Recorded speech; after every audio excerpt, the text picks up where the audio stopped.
بارگاہ رسالت مآب صلی اللہ تعالی علیہ وسلم میں درود پاک کا ہدیہ پیش کریں۔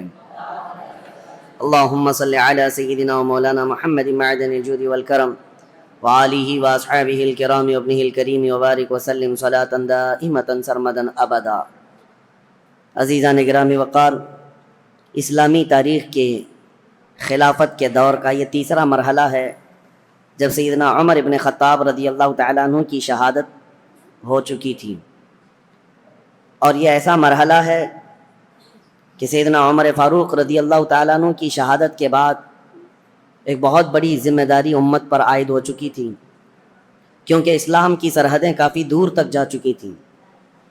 جیسے کہ فتوحات اسلامیہ میں نے عرض کیا ہے، ملک شام، ایران، یمن، مصر، فلسطین، یہ سارے علاقے دائرہ اسلام میں آ چکے تھے، حتیٰ کہ آذربائیجان تک کا علاقہ۔ دور فاروقی میں اسلام وہاں تک پہنچ چکا تھا، اور صحابہ اکرام رضوان اللہ تعالیٰ علیہم اجمعین نے وہاں تبلیغ اسلام شروع فرمائی اور پرچم اسلام لہرایا۔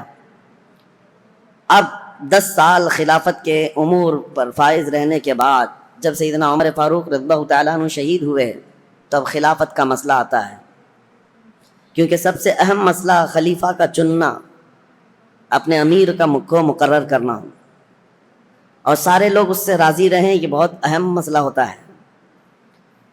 تو سیدنا عمر فاروق رضی اللہ تعالیٰ عنہ کو جو مسجد میں مارا تھا ظالم ابو لولو فیروز مجوسی، وہ تو خودکشی کر کے ختم ہو گیا، لیکن 3 دن تک سیدنا عمر فاروق رضی اللہ تعالیٰ عنہ باحیات تھے۔ ان 3 دنوں کے اندر آپ نے کافی نصیحتیں کی، وصیتیں فرمائی۔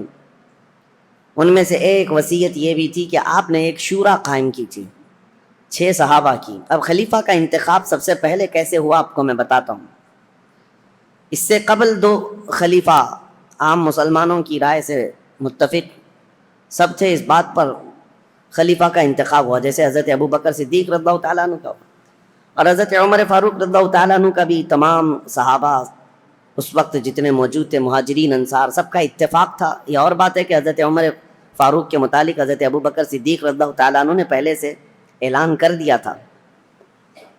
اب حضرت عمر کی شہادت کے بعد، بلکہ حضرت عمر نے اپنی شہادت سے پہلے 6 بڑے صحابہ جو عشرہ مبشرہ میں سے ہیں، جو رسول اللہ کے نہایت قریبی صحابہ تھے، ان کو طلب فرمایا۔ ان میں حضرت طلحہ ہیں، حضرت زبیر ہیں، حضرت سعد بن ابی وقاص ہیں، حضرت عبد الرحمن بن عوف ہیں، اور پھر حضرت عثمان غنی اور حضرت علی ابن ابی طالب کرم اللہ وجہہ الکریم۔ یہ 6 صحابہ عشرہ مبشرہ میں سے ہیں۔ ان کے متعلق رسول اللہ صلی اللہ علیہ وسلم نے دنیا میں ہی جنت کی بشارت دی ہے، اور یہ معزز تھے، سابقین اولین میں سے تھے، یعنی سب سے پہلے اسلام لانے والوں میں سے تھے۔ حضرت عمر فاروق رضی اللہ تعالیٰ عنہ نے ان 6 سے کہا کہ تم سب اتفاق رائے سے مسلمانوں کے لیے امیر کا انتخاب کر لینا، کسی خلیفہ کا انتخاب کر لینا، اور زیادہ دن تک مسلمانوں کو الجھن کا شکار ہونے نہ دینا۔ یہاں تک کہ حضرت مغیرہ بن شعبہ رضی اللہ تعالیٰ عنہ ایک صحابی ہیں، ان کو، حضرت ابو موسیٰ اشعری ایک صحابی ہیں، ان کو حضرت عمر فاروق رضی اللہ تعالیٰ عنہ نے ایک گھر کے دروازے پر جمع کر دیا تھا۔ یہ 6 صحابہ اندر ہیں، اور کچھ مہاجرین اور انصار صحابہ ہیں، کہ کسی بھی باہر والے شخص کو یہاں اندر آنے نہ دینا جب تک کہ یہ لوگ خلیفہ کا انتخاب نہ کر لیں، فتنہ ہو سکتا ہے۔ نئے لوگوں کا شامل ہونا فتنے کا سبب بنتا ہے۔ حضرت عمر فاروق رضی اللہ تعالیٰ عنہ کی یہ بڑی دور اندیشیاں ہیں۔ میں ابھی اور بھی آپ کو بتاؤں کہ ان کی سیاست کیسی تھی حضرت عمر فاروق کی، جس کی وجہ سے معاملات کتنے ٹھیک ٹھاک تھے۔ 6 لوگوں کے اوپر آپ نے یہ ذمہ داری چھوڑی۔ اب انتخاب کیسے ہوا، خلیفہ کو کیسے منتخب کیا گیا، کیسے الیکٹ کیا گیا یا سیلیکٹ کیا گیا؟ اس کا طریقہ یہ رہا کہ حضرت عبد الرحمن بن عوف، ان کا بڑا کردار ہے، اس میں بڑا اہم رول ہے۔ یہ پہلے مدینہ طیبہ میں مہاجرین اور انصار صحابہ کے پاس قریب جا جا کر کے ان کی رائے لیتے تھے۔ تم بتاؤ تمہاری رائے کیا ہے، تم بتاؤ تمہاری رائے کیا ہے، رسول اللہ صلی اللہ علیہ وسلم کے اصحاب میں سب سے افضل اب کون ہے اور کس کو خلیفہ ہونا چاہیے؟ تو اکثر مہاجرین اور انصار حضرت عثمان غنی کے بارے میں کہتے تھے کہ حضرت عثمان بن عفان کو ہونا چاہیے، کیونکہ وہ داماد رسول بھی ہیں، اور اسلام پر ان کا بڑا احسان ہے امت پر، اور بڑے فیاض ہیں، سخی ہیں۔ اس اعتبار سے اب اس کے بعد سب کی رائے لے کر کے حضرت عبد الرحمن بن عوف آئے، اور پھر حضرت عمر فاروق کا انتقال ہو گیا۔ پھر یہ 6 لوگ بیٹھے ہیں تو عبد الرحمن بن عوف کھڑے ہوئے، کہا میری تو خواہش نہیں ہے خلیفہ بننے کی۔ حضرت عمر نے 6 لوگوں کا نام دیا تھا کہ 6 میں سے کوئی بھی ایک منتخب کر، میری تو خواہش نہیں ہے خلیفہ بننے کی۔ تو ان کی بات پر حضرت سعد بن ابی وقاص کھڑے ہوئے، کہا میری بھی خواہش نہیں ہے خلیفہ بننے کی۔ 2 تو نکل گئے۔ اس کے بعد حضرت عبد الرحمن بن عوف نے کہا یہ تعداد کو اور کم کرنا چاہیے۔ حضرت زبیر سے پوچھا آپ کی کیا خواہش ہے؟ کہا کہ میں اپنے لیے نہیں، حضرت علی کے لیے میں اپنے آپ کو ترجیح دیتا ہوں۔ سجیسٹ کیا کہ میری طرف سے حضرت علی کرم اللہ وجہہ الکریم۔ حضرت طلحہ سے پوچھا گیا آپ کی کیا رائے ہے؟ انہوں نے کہا میں اپنی جو خواہش ہے یا میرے خلیفہ بننے کی اگر کسی نے امید رکھا ہو تو میں یہ سارا قربان کرتا ہوں حضرت عثمان غنی کے ہاتھ پر۔ 2 اور کم ہو گئے۔ حضرت طلحہ نے کہا میری خواہش نہیں ہے، میں حضرت عثمان کو سجیسٹ کرتا ہوں، اور حضرت زبیر نے کہا میں حضرت علی کو سجیسٹ کرتا ہوں۔ 4 کم ہو گئے یہ 6 کی شورا کی جماعت میں۔ پہلے 2 تو انہوں نے کہا ہم خلیفہ کے امیدوار ہے ہی نہیں۔ تو جب یہ 4 پیچھے ہٹ گئے تو اب حضرت علی اور حضرت عثمان 2 بچے تھے، حضرت عبد الرحمن بن عوف۔ اب ان دونوں کے درمیان کسی کو منتخب کرنا ہے۔ تو پہلے حضرت عثمان غنی کے پاس گئے، نہیں پہلے حضرت علی کرم اللہ وجہہ الکریم کے پاس گئے، کہا میں اللہ کے احکام اور رسول اللہ کی سنت پر اور آپ سے ہم سے پہلے جو گزر چکے 2 خلفاء کی سنت پر آپ سے بیعت لینا چاہوں تو آپ کا کیا ارادہ ہے؟ حضرت علی رضی اللہ تعالیٰ عنہ نے فرمایا دیکھا جائے گا۔ آپ نے اتنا ہی جواب دیا۔ اور اس کے بعد حضرت عبد الرحمن بن عوف نے کہا کہ اگر میں آپ کی بیعت نہ کروں، حضرت علی سے پوچھا آپ حقدار ہیں، ابھی امیدوار ہیں؟ حضرت عبد الرحمن بن عوف خود کہتے ہیں اگر میں آپ کی بیعت نہ کروں تو آپ میرے لیے کس کو مشورہ دیں گے آپ کے علاوہ؟ حضرت علی نے کہا اگر آپ میرے ہاتھ پہ نہیں بیعت کرنا چاہتے ہیں تو میں مشورہ دیتا ہوں کہ عثمان بن عفان کے ہاتھ پہ بیعت کرو۔ حضرت عبد الرحمن بن عوف پھر حضرت عثمان کے پاس آئے، کہا میں اللہ کے احکام اور رسول اللہ کی سنتوں پر اور 2 پیشتر خلفاء کے سنتوں پر آپ سے بیعت لینا چاہوں۔ تو حضرت عثمان غنی نے کہا ٹھیک ہے، انہوں نے منظوری دی۔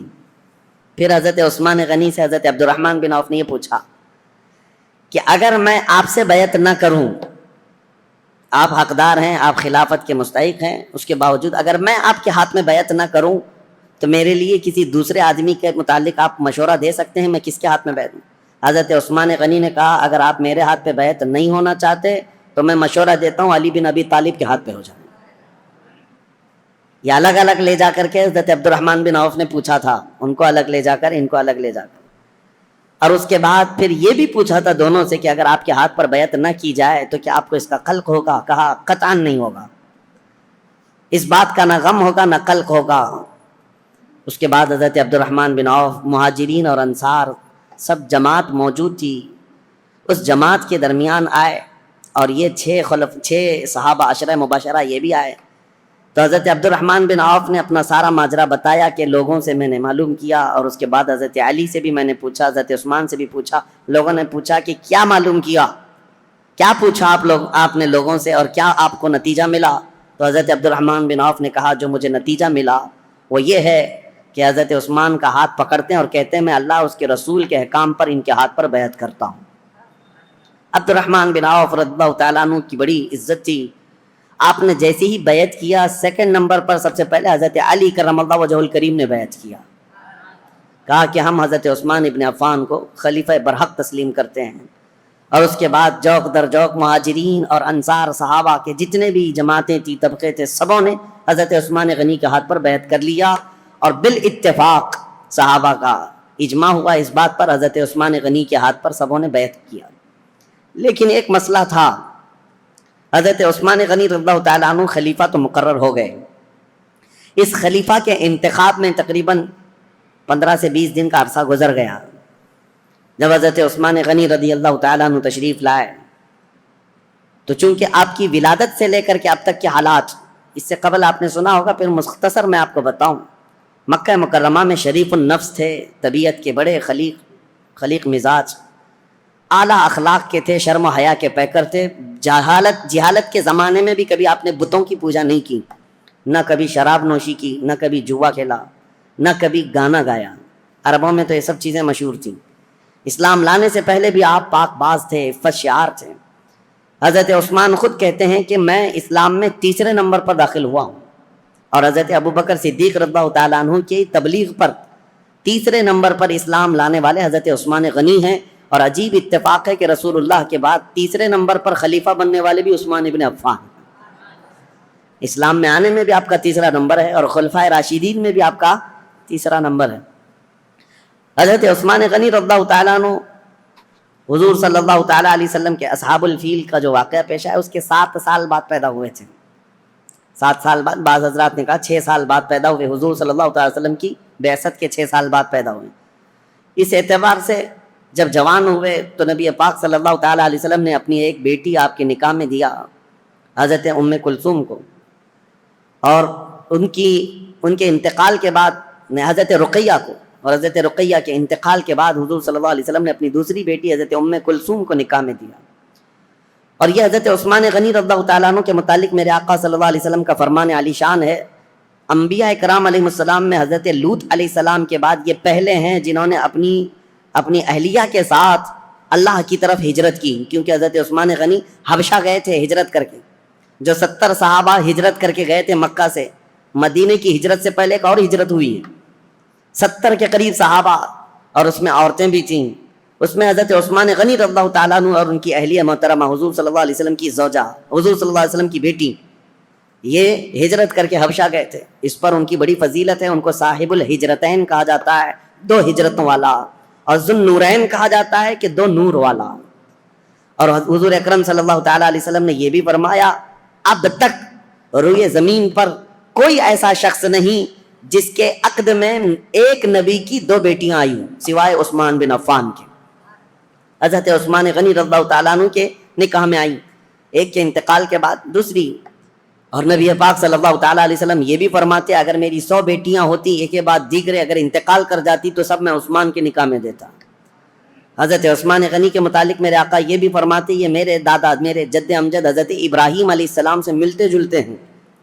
اور یہ بھی فرمایا کہ عادتوں میں، خصلتوں میں حضرت عثمان کے متعلق میرے آقا فرماتے کہ یہ میری عادتوں سے بہت ملتے جلتے ہیں. تو یہ رہے ان کے فضائل، یہ رہے ان کے اوصاف، ان کے کمالات. بلکہ ان کی فضیلتوں میں سب سے بڑی بات یہ ہے، میرے آقا صلی اللہ تعالیٰ علیہ وسلم کی خود عادت کریمہ تھی.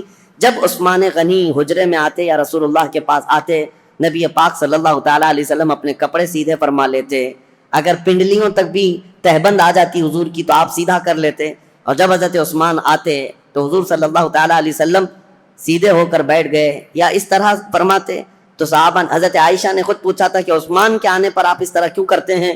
میرے آقا صلی اللہ تعالیٰ علیہ وسلم فرماتے ہیں، کیا میں اس شخص سے حیا نہ کروں جس سے اللہ کے فرشتے بھی حیا کرتے ہیں؟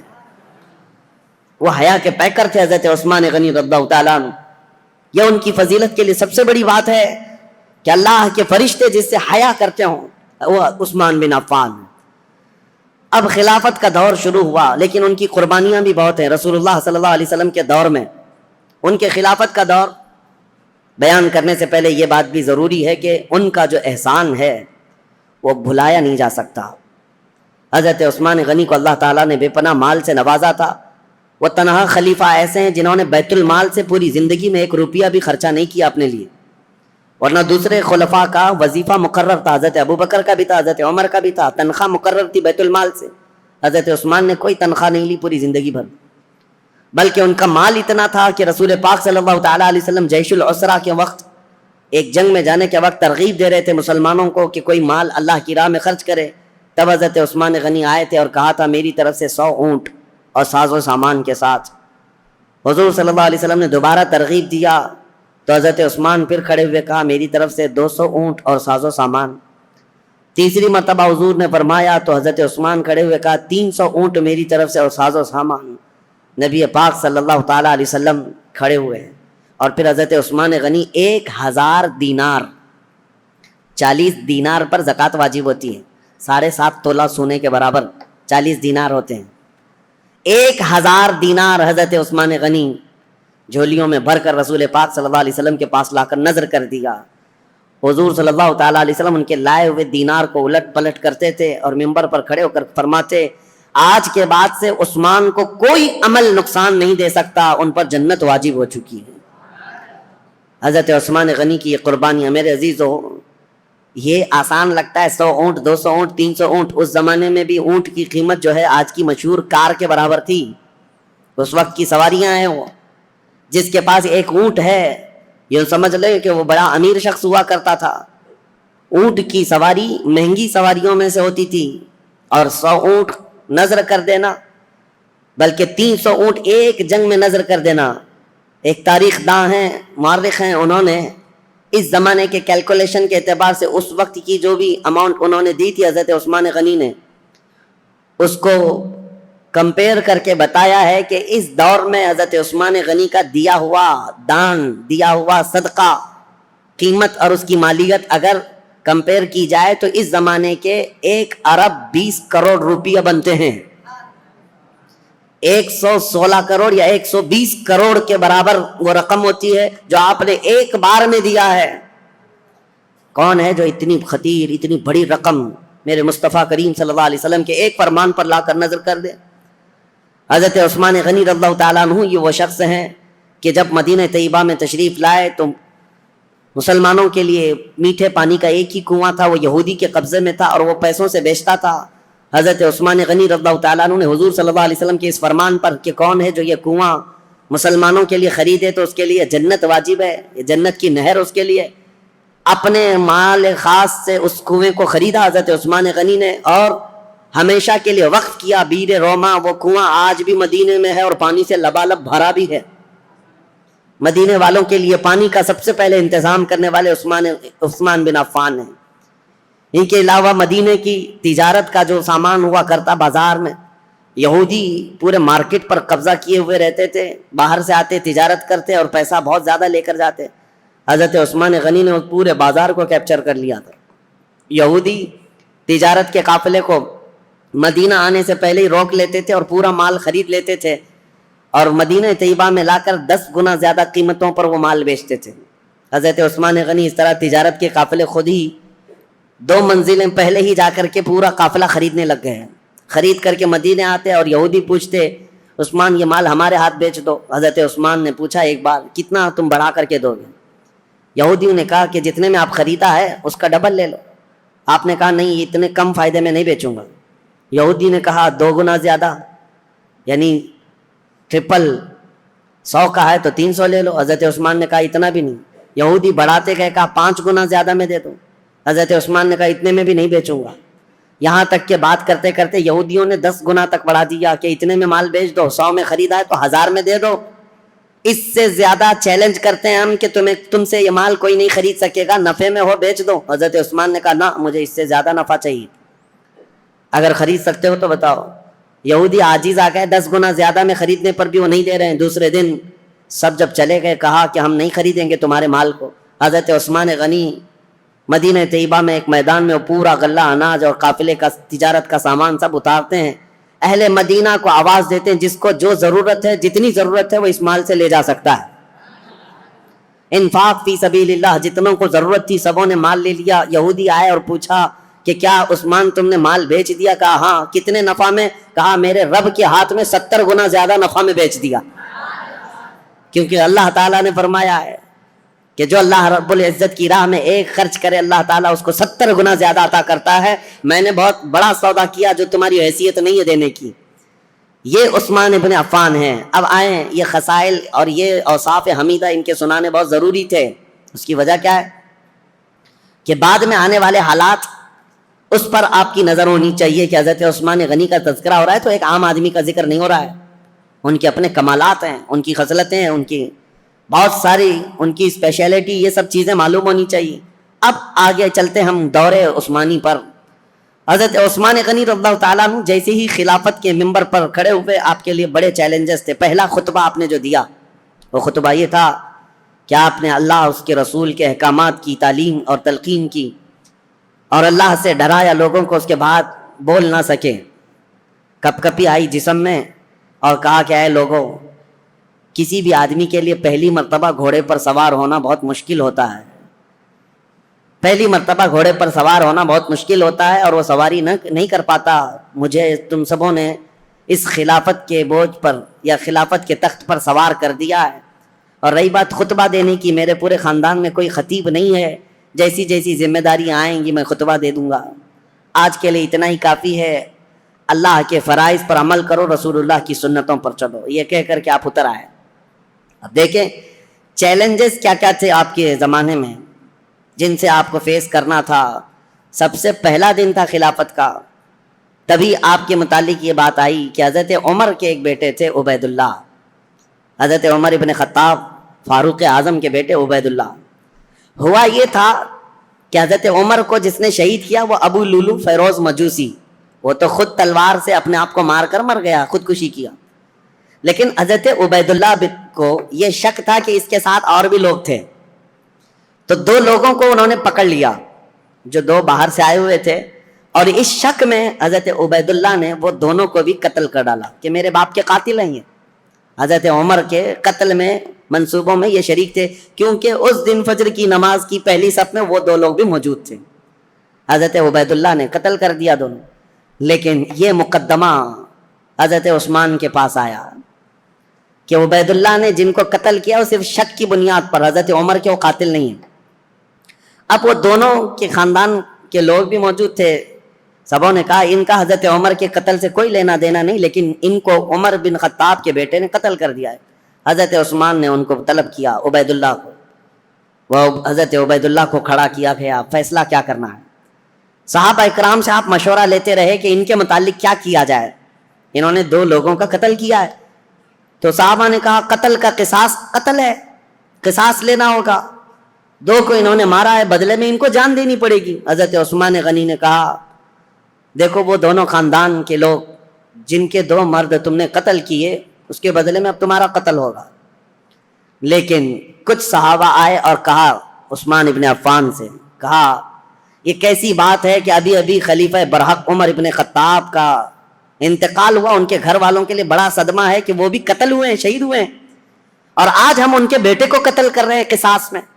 حضرت عثمان طبیعت کے بڑے نرم مزاج ہیں، پہلے خلیفہ سے بالکل برعکس. یعنی حضرت عمر کے سے مزاج میں ان کا مزاج زمین آسمان کا فرق ہے. حضرت عثمان غنی رضی اللہ تعالیٰ عنہ نے وہ دونوں مقتول جو تھے قتل ہوئے تھے ان کے خاندان والوں سے کہا کہ اگر تم بدلے میں قصاص میں جان کے بدلے کوئی اور چیز طلب کرنا چاہو تو بتاؤ. انہوں نے کہا ہمیں مال کی ضرورت ہے. حضرت عثمان نے جتنا انہوں نے طلب کیا تھا اس کا 10 گنا بڑھا کر کے اپنے جیب خاص سے وہ دونوں کے قتل کی دیت عطا کر دی. خون بہا اس کو کہا جاتا تھا. اور قتل کے بدلے میں یہ فدیہ دے کر کے ان کو آزاد کر ان کو رخصت کر دیا. اس طرح حضرت عبید اللہ بن عمر کو بھی انہوں نے بچا لیا. یہ پہلا مقدمہ تھا جو حضرت عثمان ابن عفان کے خلافت کے دور میں پیش آیا. لیکن اس مقدمے کا چرچا سب جگہ پھیلا کہ آپ کا یہ عدل تھا کہ حضرت عثمان غنی رضی اللہ تعالیٰ عنہ نے مقتولین کے گھر بھی بھاری بھرکم معاوضہ پہنچایا اور حضرت عمر ابن خطاب کے گھرانے کو بھی بچا لیا. یہ حالات زیادہ دن تک نہیں چلے. بہرحال اب مجھے یہ بتانا ضروری ہے کہ حضرت عثمان ابن عفان رضی اللہ تعالیٰ عنہ طبیعت کے نرم مزاج تھے. جب آپ خلافت پر بیٹھے تھے اس وقت تو آپ کی عمر 70 سال کے قریب تھی. حضرت عثمان غنی رضی اللہ تعالیٰ عنہ 70 سے اوپر تھی. 70 سال کی عمر کے بعد آپ کو خلافت پر فائز کیا گیا ہے. آپ نے اپنے دور میں جو فوجیں بھیجی اور بہت سارے جو ممالک اسلامیہ یعنی دوسرے ممالک جو اسلام میں آئے ان کی بھی ایک لمبی فہرست ہے. پہلا تو یہ ہے کہ حضرت عثمان ابن عفان رضی اللہ تعالیٰ عنہ کے دور میں اسپین جو اس زمانے میں اندلس کہا جاتا تھا آج کا اسپین، یہ حضرت عثمان غنی کے دور میں فتح ہوا. اور اسلامی فوجوں میں سب سے پہلے فوجیں پہلے میدان میں اتر کر کے لڑتی تھیں. لمبا سفر کیا ہے صحابہ نے. امیر معاویہ رضی اللہ تعالیٰ عنہ جو ملک شام کے گورنر تھے، حضرت عمر کے زمانے سے چل رہے تھے، حضرت امیر معاویہ وہ ملک شام دمشق کے والی تھے، گورنر تھے. ان کی ایک خواہش تھی کہ قبرص جو آج ترکی کا حصہ ہے، سائپرس جس کو کہتے ہیں یا قبرص، یہ وہی علاقے ہیں۔ اب یہ یورپ کی سرزمین پر آتے ہیں، یہاں تک جانے کے لیے سمندر کا سفر کر کے ہی جانا پڑتا، خشکی سے نہیں۔ تو حضرت امیر معاویہ کی یہ خواہش رہتی تھی کہ سمندر کا راستہ طے کر کے ہم جائیں گے، قبرص فتح کریں گے، وہاں زرخیزی بہت ہے، ہریالیاں بہت ہیں، بہت خوشگوار جگہ ہے۔ حضرت عمر فاروق رضی اللہ تعالیٰ عنہ نے صحابہ کو بلایا اور پوچھا کہ کشتی کا سفر کیسا ہوگا۔ اس وقت تک صحابہ سمندر کی کشتی کا سفر کر کے لمبا فاصلہ طے کر کے کہیں گئے نہیں جنگ کے لیے۔ تو حضرت عمر نے جب یہ مشورہ لیا تو جس صحابی نے کشتی کی پوری ڈیٹیل بتائی وہ ایسی تھی کہ ایک بہت بڑا جانور ہے، کشتی کے بارے میں ایک بہت بڑا جانور ہے اور اس پر بیٹھنے والے کیڑوں کی طرح ہے، اور یہ لکڑا اگر پلٹ گیا تو سب غرق ہو جائیں گے، اور چلتا رہا تو سب لوگ چمکتے رہیں گے۔ اس طرح کشتی کے بارے میں انہوں نے بتایا، کشتی کا سفر فائدہ کم ہے، نقصان بہت زیادہ ہے۔ حضرت عمر رضی اللہ تعالیٰ عنہ نے فوراً ہی کہا تھا، میں مسلمانوں میں سے کسی بھی جماعت کو ایسے سخت سفر پر روانہ کرنے کے لیے بالکل منظوری نہیں دے سکتا۔ تو حضرت عمر کے پورے دور میں سمندر کے سفر پر صحابہ کو کبھی بھیجا نہیں گیا تھا، جبکہ حضرت امیر معاویہ کی بڑی خواہش تھی کہ سمندر کا سفر طے کر کے جائیں گے اور اس علاقے کو بھی فتح کر کے دائرہ اسلام میں داخل کریں گے۔ ان کو اجازت کبھی نہیں ملی۔ اب حضرت عثمان کا دور آیا تو چونکہ حضرت امیر معاویہ حضرت عثمان غنی رضی اللہ تعالیٰ عنہ کے رشتہ داروں میں سے بھی ہیں، اور ایک بڑا الزام حضرت عثمان غنی پر یہی ہے کہ وہ رشتہ داروں کا بہت خیال کرتے تھے اور ان کو بہت زیادہ نوازتے تھے۔ یہ بات حقیقت ہے کہ حضرت عثمان غنی اپنے رشتہ داروں کے لیے بہت نرمی رکھتے اور اپنے مال سے بہت زیادہ ان کی مدد کیا کرتے تھے، لیکن ان رشتہ داروں میں کچھ تو نااہل بھی نکلے، بہرحال حضرت عثمان غنی رضی اللہ تعالیٰ عنہ نے حضرت امیر معاویہ کی اس درخواست کو منظور کر لیا کہ کشتی کا سفر کر کے یہ قبرص جائیں گے، ترکی کا سفر۔ یہ سب سے پہلے مسلمانوں کی جماعت ہے جو کشتی میں سوار ہو کر کے جا رہی ہے، لیکن ساتھ میں حضرت عثمان نے یہ پابندی لگائی تھی کہ کسی بھی مسلمان کو زور زبردستی جہاد میں شریک نہیں کیا جائے گا، جس کی مرضی ہوگی وہ امیر معاویہ کی عمارت میں ان کی سپہ سالاری میں جا سکتا ہے۔ تو کسی کے اوپر بھی سختی کے ساتھ یہ حکم نہیں لگایا گیا۔ حضرت امیر معاویہ نے اعلان کیا، جتنے مسلمان ساتھ ہوئے گئے، لیکن قبرص کے علاقے کے لوگ، سائپرس کے لوگ ٹھنڈے مزاج کے لوگ تھے، وہ جنگ اور جدال کو پسند کرنے والے لوگ نہیں تھے۔ انہوں نے بغیر جنگ کے اپنا سارا علاقہ حضرت امیر معاویہ کے حوالے کر دیا۔ قبرص، سائپرس، یہ ترکی کے جو علاقے ہیں یہ فتح ہوئے اور وہاں پرچم اسلام لہرانے لگا، اور اس زمانے سے لے کر آج تک پرچم اسلام لہرا رہا ہے۔ سمندر کے باہر اسلامی فوجیں جو پہنچیں، سمندر کو کراس کر کے، یہ حضرت عثمان غنی کے دور میں ہوا۔ اب یہاں سے قبرص پر جیسے ہی مسلمان آئے، اس کے بعد پھر کوئی علاقہ بچا نہیں، وہاں سے طبرستان، پھر اس کے بعد جرجان، رشیا میں پہنچ گئے۔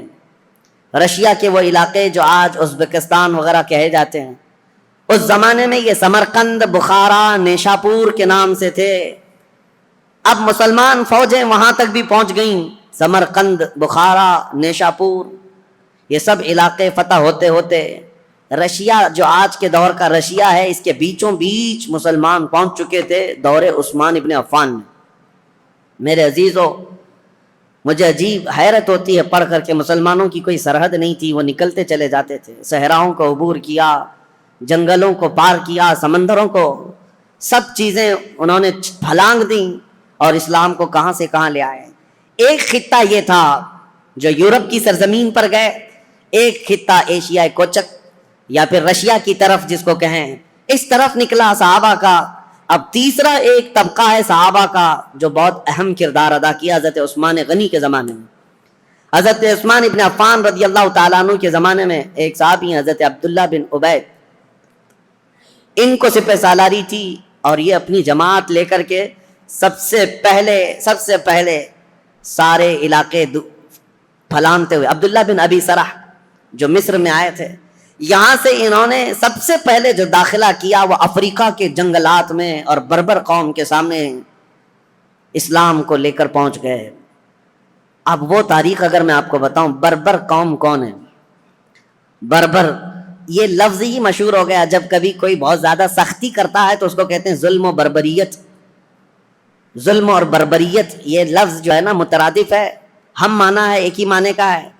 یہ جنگلوں میں رہنے والی ایک ایسی قوم جو کپڑے بھی نہیں پہنتی تھی، اور انسان خور، آدم خور، انسانوں کا گوشت بھی کھا جانے والی قوم، اور ان کی زبان نہیں، نہ ادھر کبھی انسانوں میں ان کا آنا جانا ہے. وہ جنگلات میں رہنے والی قوم، اور ذرا برابر ان کے دل میں رحم نہیں، جس چیز کو دیکھیں مار ڈالیں، بہت سختی کے ساتھ مار ڈالیں. اور نہ ہی کوئی تہذیب، کوئی سلیقہ، نہ کوئی اخلاق، عام سی زندگی گزارتے، جانوروں کی طرح رہتے. بلکہ ان کے ہاں مردوں اور عورتوں کا اختلاط ایسے ہی ہوتا تھا جیسے جانوروں کا ہوتا ہے. یہ بربر قوم افریقہ کے جنگلات میں رہنے والی، اس قوم کے پاس بھولے بھٹکے اگر کوئی انسان پہنچ بھی جاتا تو ان کا لقمہ بن جاتا تھا، شام میں اس کا کباب بننے والا ہوتا، وہ اس کو بھون کر کھا جاتے تھے. اس سخت ترین قوم کے پاس جانا ایک بہت بڑا چیلنج تھا. رسول پاک صلی اللہ تعالی علیہ وسلم کے عظیم ترین صحابہ جو چٹانوں کے پاس بھی جمے رہ گئے، سمندروں کو بھی انہوں نے پھلانگ دیا، وہ انسانوں کی ایک جماعت سے کیسے پیچھے ہٹتے ہیں، وہاں پر بھی پہنچ گئے، افریقہ کی اس بربر قوم کے پاس پہنچے. اب آپ کو میں بتاؤں، وہ بربر قوم جو آدم خور تھی، انسانوں کو کھاتی، ظلم ان کا بہت انتہا کو رہتا، وہ اچانک دائرہ اسلام میں آئے، میرے مصطفیٰ کریم صلی اللہ علیہ وسلم کے سچے غلاموں میں شامل ہوئے. کیسے یہ انقلاب آ سکتا ہے؟ کبھی آپ سوچیں. ہم نے بہت تحقیق کی کہ ایک نئی قوم کے پاس جانے کے لیے ان کی زبان تو کم سے کم معلوم ہونی چاہیے، ان کو تبلیغ کس زبان میں کریں. اور عربوں کا حال یہ ہے کہ وہ اپنی عربی چھوڑ کر دوسری زبان بولنا ہی نہیں چاہتے. آج تک آپ جا کر کے دیکھیں، انگلش میں بولنے کو وہ ایسا سمجھتے ہیں، آتی ہے انگلش، سمجھتے ہیں، لیکن انگلش بولنا نہیں چاہتے. کہتے ہیں نہیں، ہماری زبان عربی ہے، باقی سب گونگے ہیں. عرب کو آج بھی اپنی زبان پر وہ فخر ہے، وہ دوسری زبانوں کو کچھ بھی اپنے ہاں آنے نہیں دیتے. اس بربر قوم کے پاس جو زبان تک نہیں جانتی، صحابہ دین اسلام لے کر کیسے گئے؟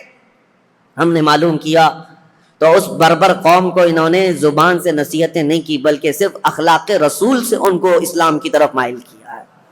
صرف میرے آقا صلی اللہ تعالی علیہ وسلم کی خوشبوئیں تھیں جو اس افریقہ کے جنگلات میں رہنے والی قوم کو بھی اسلام کا گرویدہ بنایا.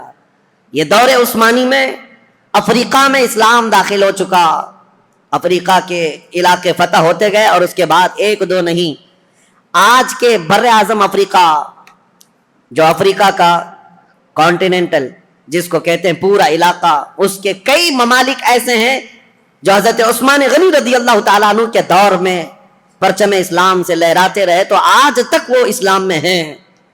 افریقہ کی سرزمین تک اسلام پہنچ گیا. اب یہاں سے افریقہ میں نے 3 علاقے بتائے، ایک ترکی کی طرف قبرص، اور ایک رشیا کی طرف سمرقند، بخارا، نیشاپور، اور تیسرا افریقہ کی سرزمین تک اسلام کو پہنچانے والی جماعتیں حضرت عثمان ابن عفان کے دور کی تھیں. اور سب سے پہلے سمندری سفر طے کر کے جانے والی جماعت بھی حضرت عثمان غنی رضی اللہ تعالیٰ عنہ کے دور کی تھی. خلافت کے کل 12 سال آپ کو ملے. حضرت عثمان غنی رضی اللہ تعالیٰ عنہ خلافت کے کل 12 سال تھے. ان 12 سالوں میں شروع کے 6 سال نہایت ہی اعلیٰ تھے، سب امن و امان، اور سب جگہ اتنے مال کی فراوانی تھی. حضرت عثمان غنی کا دور اتنا خوشحال تھا کہ جو مال غنیمت ملتا، حضرت عثمان غنی جو اس میں تقسیم کرتے تو ایک ایک آدمی کو اس زمانے میں 1-1 لاکھ درہم ملتے تھے. 1-1 لاکھ درہم، جس کی وجہ سے کچھ لوگوں میں نکما پن آ گیا. جب مال زیادہ آتا ہے تو کام کرنے کی اور کمانے کی عادت چھوٹنے لگتی ہے. پیسہ زیادہ آ گیا تو اب کیا کریں گے؟ عیش کریں گے. تو کچھ نوجوانوں کے اندر یہ خرابی آنے لگ گئی تھی. وہ گلیل لیتے تھے، کبوتروں کو مارتے ہیں اور کبوتر بازی کرنے لگتے، اڑاتے رہتے تھے. پیسے کا نشہ ہی کھیل کود میں لگا دیتا ہے. حضرت عثمان غنی رضی اللہ تعالیٰ عنہ نے اتنا مال تقسیم کیا تھا کہ یہ نکمے ہونے لگے. اس کے لیے باضابطہ طور پر ایک آفیسر، ایک وزیر بنایا حضرت عثمان غنی نے. اور اس سخت قسم کے وزیر، وہ صحابی رسول تھے، سب کی گلیلیں پکڑ کر انہوں نے کاٹ دی، اور جتنے کھیلتے تھے کبوتر ان سب کو قید کیا. یہ سختی کے ساتھ آپ نے کبوتر بازی کو بند کیا تھا. یہ صرف میں مثال کے لیے بتا رہا ہوں کہ فراوانی اتنی آئی، کشادگی اتنی آئی, خوشحالی اتنی آئی کہ ایک ایک شخص کو 1-1 لاکھ درہم ملا کرتے تھے مال غنیمت سے. اب یہ فراوانی آنے کے بعد ہی, اسی لیے کہتے ہیں نا جب مال زیادہ ہوتا ہے تو لوگوں میں فتنے بھی بڑھنے لگ جاتے ہیں, فتنے بھی زیادہ ہونے لگتے ہیں. ایک بات آپ یاد رکھنا, اس مسجد کے صدر ٹرسٹی بننے کی بہت زیادہ خواہش ہوتی ہے جس مسجد کی انکم زیادہ ہوتی ہے. بہت سارے لوگوں کا یہ حال ہے, کسی غریب مسجد میں ٹرسٹی بنا اور دوسرے دن استعفیٰ دے کے بھاگا ہے, یہاں تو کچھ ہے ہی نہیں, بلکہ بار بار چندہ کر کر کے امام کو دینا پڑتا ہے, بار بار چندہ کر کے مسجد کو دیکھنا پڑتا ہے. غریب مسجد کا جلدی کوئی بننا نہیں چاہتا. ہاں جس کی بہت ساری دکانیں ہیں, بہت سارا اس کا انکم کا آنا جانا لگا ہوا ہے, دیکھو کتنے امیدوار ہیں, ہر گلی میں ایک صدر کھڑا ہے. مال زیادہ ہے تو فتنے بھی زیادہ. جب مال زیادہ بڑھنے لگتا ہے تو سب کی آنکھیں بھی کھل جاتی ہیں کہ ہمیں بھی خدمت کرنے کا موقع ملے. سب بات یہی کرتے ہیں, ہم کو بھی خدمت کرنے کا موقع ملے. اس میں کس کی خدمت کا؟ پیٹ کی خدمت کا. یہ موقع بہت سارے لوگوں کو چاہیے ہوتا ہے. اسی لیے سیدنا ابو بکر صدیق اور حضرت عمر کے دور کا یہ حال تھا کہ وہ بیت المال میں 1 درہم بھی بچاتے نہیں تھے, بانٹ کر کے جھاڑو بھی جھاڑ دیتے تھے. یہاں مال رہے گا تو فتنہ نہ ہونے پائے. اب 2 چیزیں حضرت عثمان غنی رضی اللہ تعالیٰ عنہ کے دور میں آئیں اور مسلمانوں پر ایک بہت برا اثر قائم کر گئیں. ایک تو یہ تھی کہ خوشحالی بہت زیادہ آئی. اب اسلام بہت دور دور تک جا چکا ہے. ظاہر سی بات ہے, اتنی دور تک ایک خلیفہ کی نگرانی میں چل رہا اتنا بڑا خطہ. یہ ضروری تو نہیں کہ ہر اسلام میں آنے والا سب مخلص ہی ہوگا. کئی فتنے بھی تھے, کئی نئے لوگ اس میں آ رہے تھے. اب حضرت عثمان غنی رضی اللہ تعالیٰ عنہ کے دور خلافت میں جو بڑے معاملات پیش آئے اس کی طرف میں آتا ہوں. دوسرا ایک کام یہ ہو گیا تھا کہ حضرت عمر کے زمانے میں, ان کی دور اندیشی دیکھیں حضرت عمر کی. حضرت عمر نے ایک پابندی لگائی تھی, جو بڑے بڑے صحابہ تھے قریش خاندان کے, ان سب کو پابندی لگا رکھی تھی حضرت عمر نے کہ کوئی بھی مدینے کے باہر جائے گا نہیں. کیوں جانتے ہیں؟ میں پڑھ کر کے حیرت میں تھا کہ حضرت عمر نے یہ پابندی کیوں لگائی تھی. شہزادوں کو بھی پابندی تھی, بڑے صحابہ کو بھی پابندی تھی کہ باہر جائیں گے تو نئے نئے علاقے ہیں, اور رسول اللہ صلی اللہ علیہ وسلم کی رشتہ داری کا اعزاز لے کر یہ سب سر آنکھوں پر بٹھائیں گے اور ان کو اتنا چڑھائیں گے کہ خلیفہ کے خلاف بھڑکا بھی دیں گے, آپ ہی خلیفہ بن جائیں. ہر علاقے کا ایک پیر صاحب ہو جائے گا.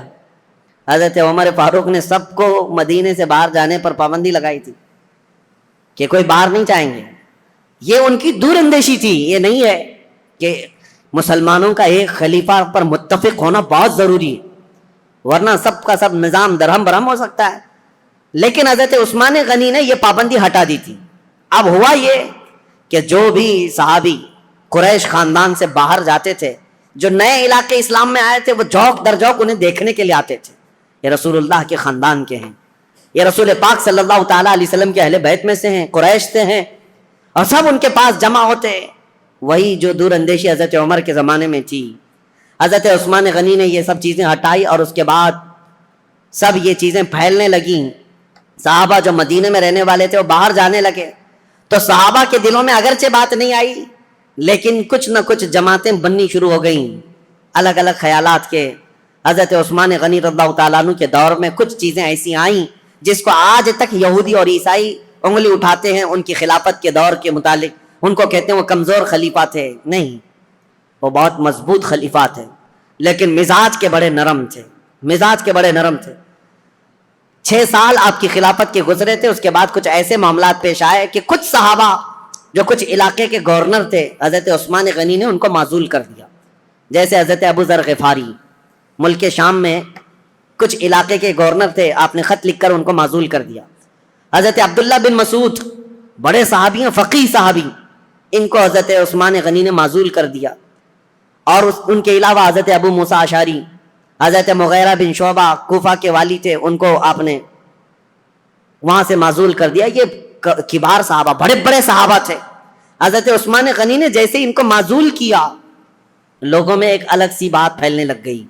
حضرت عثمان غنی کے متعلق لوگوں میں یہ توہمات پھیلنے لگ گئے کہ کبار صحابہ, کابر صحابہ کو انہوں نے ہٹا دیا. اور اتفاق ایسا تھا, ان صحابہ کی جگہ پر جن کو نیا گورنر بنایا گیا تھا وہ کہیں نہ کہیں سے حضرت عثمان غنی کے رشتہ دار ہو جاتے. تو یہ الزام آپ کے اوپر تھا کہ آپ نے اکابر صحابہ کو ہٹا کر اپنے گھر والوں کو سب جگہ بٹھایا، حالانکہ یہ الزام نہایت غلط ہے۔ حضرت عثمان غنی نے جس کو بٹھایا اس جگہ کا جو اہل تھا یا لائق تھا اسی کو بٹھایا، اور کئی لوگوں کو جو آپ نے عبداللہ بن ابی سرح، حضرت عمرو بن عاص جنہوں نے پورا مصر فتح کیا ہے، ان کو بھی معزول کر دیا تھا حضرت عثمان نے۔ یہ سوال آپ سے کیا بھی گیا ہے کہ اتنے بڑے بڑے جگہوں پر آپ نے معزول کر دیا، حالات بدل جائیں گے، کیا ہوگا؟ ہر ایک کا جواب تھا، ہر ایک کا جواب تھا۔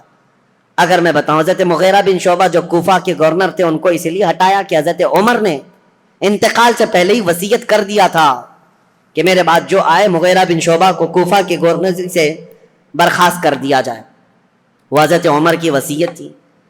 اور حضرت عبداللہ بن مسعود نہایت عمر دراز ہو چکے تھے، بوڑھے ہو چکے تھے، تو حضرت عثمان نے ان کے بڑھاپے کی وجہ سے کہ کام کاج میں دقت آئے گی معزول کیا۔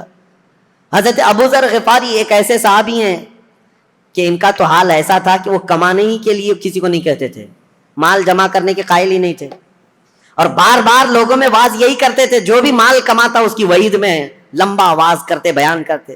حضرت امیر معاویہ ملک شام میں تھے، وہاں سے خط لکھا حضرت عثمان غنی کو کہ یہ ابو ذر غفاری جتنے بھی خطبے دیتے ہیں، واز کرتے ہیں، اس سے تو کوئی آدمی کمانے جانا ہی نہیں چاہتا ہے، اتنی مذمت کرتے ہیں اور خود کچھ بھی نہیں لیتے، پیبند لگے کپڑے اس میں کانٹے لگا کر پہنتے ہیں، نہایت سادگی والے تھے، دنیا چاہیے ہی نہیں تھی۔ تو حضرت امیر معاویہ نے کہا لوگ اگر نہ کمائیں اور اس طرح اپنے معاش کی طرف فکر نہ کریں تو ہم دولت اسلام کو کیسے چلائیں، سلطنت اسلام کو۔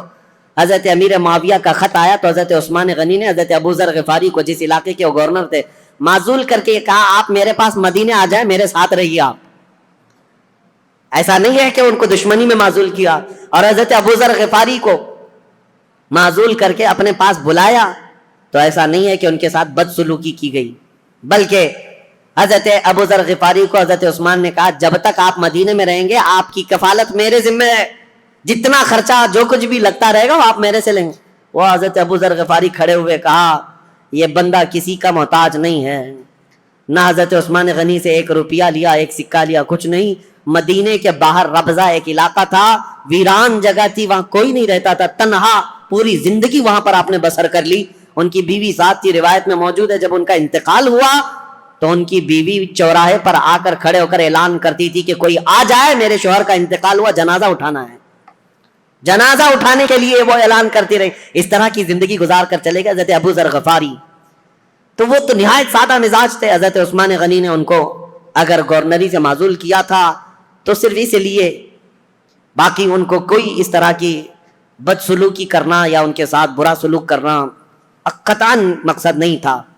اور کچھ صحابہ کے بعد حضرت عمرو بن عاص، یہ مصر کے فاتح ہیں، مصر فتح کرنے والے، ان کو کیوں آپ نے معزول کیا؟ اس کی وجہ یہ ہے کہ مصر کی آمدنی اچھی خاصی تھی، حضرت عمرو بن عاص اس پر توجہ نہیں دیتے تھے۔ حضرت عثمان غنی نے لکھ کر کے بھیجا کہ مصر کی آمدنی بڑھتی جا رہی ہے، آپ اس میں اضافہ کریں۔ حضرت عمرو بن عاص اس پر توجہ نہیں دیتے، تو آپ نے ان کو ہٹایا۔ عبداللہ بن ابی سرح ایک دوسرے وہاں پر صحابی تھے، ان کو مصر کی گورنری دی، اور حالانکہ دو علاقوں میں رہنے کی وجہ سے عمرو بن عاص اور عبداللہ بن ابی سرح کے درمیان کچھ نہ کچھ باتیں چلتی رہتی تھی، لوگ یہ کہتے تھے کہ دونوں کی بنتی نہیں، کچھ معاملات رہے ہوں گے۔ تو عبداللہ بن ابی سرح کو حضرت عثمان غنی نے مصر کا والی گورنر بنایا، انہوں نے ایک سال میں پورے مصر کی آمدنی کو ڈبل کر کے دکھایا۔ تو حضرت عثمان غنی کا فیصلہ برحق تھا، اس میں کسی کے بھی ساتھ حضرت عثمان غنی نے ناانصافی نہیں کی، لیکن دشمنان اسلام یہ لسٹ لے کر کے گھومتے ہیں کہ یہ بڑے بڑے صحابہ کو انہوں نے معزول کر دیا اور ان کی جگہ پر اپنے رشتہ داروں کو بٹھایا۔ حالانکہ عبداللہ بن ابی سرح جن کو گورنر بنایا تھا مصر کا، یہ حضرت عثمان غنی کا رشتہ دار تھے، لیکن چند سال نہیں گزرے ہوں گے حضرت عثمان نے ان کو بھی گورنری سے ہٹایا۔ یہ معاملات پیش آتے رہے، اب ایک فتنہ جنم لیتا ہے۔ اب میں آپ کو بتاؤں تاریخ کی وہ سچائیاں، بلکہ وہ کڑوی حقیقت جس سے آج تک پوری دنیا جوجھ رہی ہے مسلمانوں کی۔ آج تک پوری کائنات میں جتنے بھی مسلمان ہیں، یہ فرقے جو پیدا ہوئے، اس کی بنیاد کہاں سے شروع ہوئی؟ کس نے یہ بیج بویا تھا مسلمانوں کے بیچ؟ یہ فرقے کیسے پیدا ہو گئے؟ اتنی جماعتیں کیسے ہو گئی؟ یہ تاریخ آج سننا آپ کے لیے بہت ضروری ہے۔ حضرت عثمان غنی کے دور میں جو لوگ اسلام میں آئے تھے، میں یہ کہہ رہا ہوں کہ یہ ضروری نہیں کہ سب کے سب مخلص اخلاص کے ساتھ آئے ہوں، کچھ تو ایسے ہی در پردہ تھے، منافقین بھی تھے جب رسول اللہ کے زمانے میں تھے، تو ان کے زمانے میں کیوں نہیں؟ ایک شخص ایسا ہے ایران کا رہنے والا، ایرانی لوگوں کو اس زمانے میں سخت خلش تھی عربوں سے، میں نے بتایا عربوں کی دشمنی تھی ان کے ساتھ، جب کسرا کی حکومت چلتی تھی تو ایرانیوں کی عربوں سے نہیں جمتی تھی، برسوں کی دشمنی ہے، عرب کا کوئی شخص ایران میں آ بھی جاتا تو اس کے کندھے کاٹ جاتے تھے یہ بادشاہ، ایک کا نام ہی ذوالاکتاف تھا جو کندھے کاٹنے میں مشہور تھا عربوں کے، اور ایرانی اگر عربوں کے پاس آتے تو ایسا نہیں ہے کہ عرب انہیں چھوڑ دیتے تھے، عرب بھی جو ہے ان کے ساتھ بھرپور مقابلہ کرتے تھے۔ تو یہ دشمنی کے بعد جب اسلام آ گیا تو ظاہر سی بات ہے ایران میں اب مسلمان تھے لیکن وہ عربوں کی حکومت کے نیچے تھے، حکومت کون کر رہا تھا ان کے اوپر؟ عرب کر رہے تھے۔ اور اسی ایران کے رہنے والے ایک باشندے کی بات تاریخ میں نے اس سے قبل بھی بیان کیا، لیکن آج بھی نوجوانوں بہت توجہ سے سننا اور تاریخ کا یہ نام ہمیشہ یاد رکھ لینا۔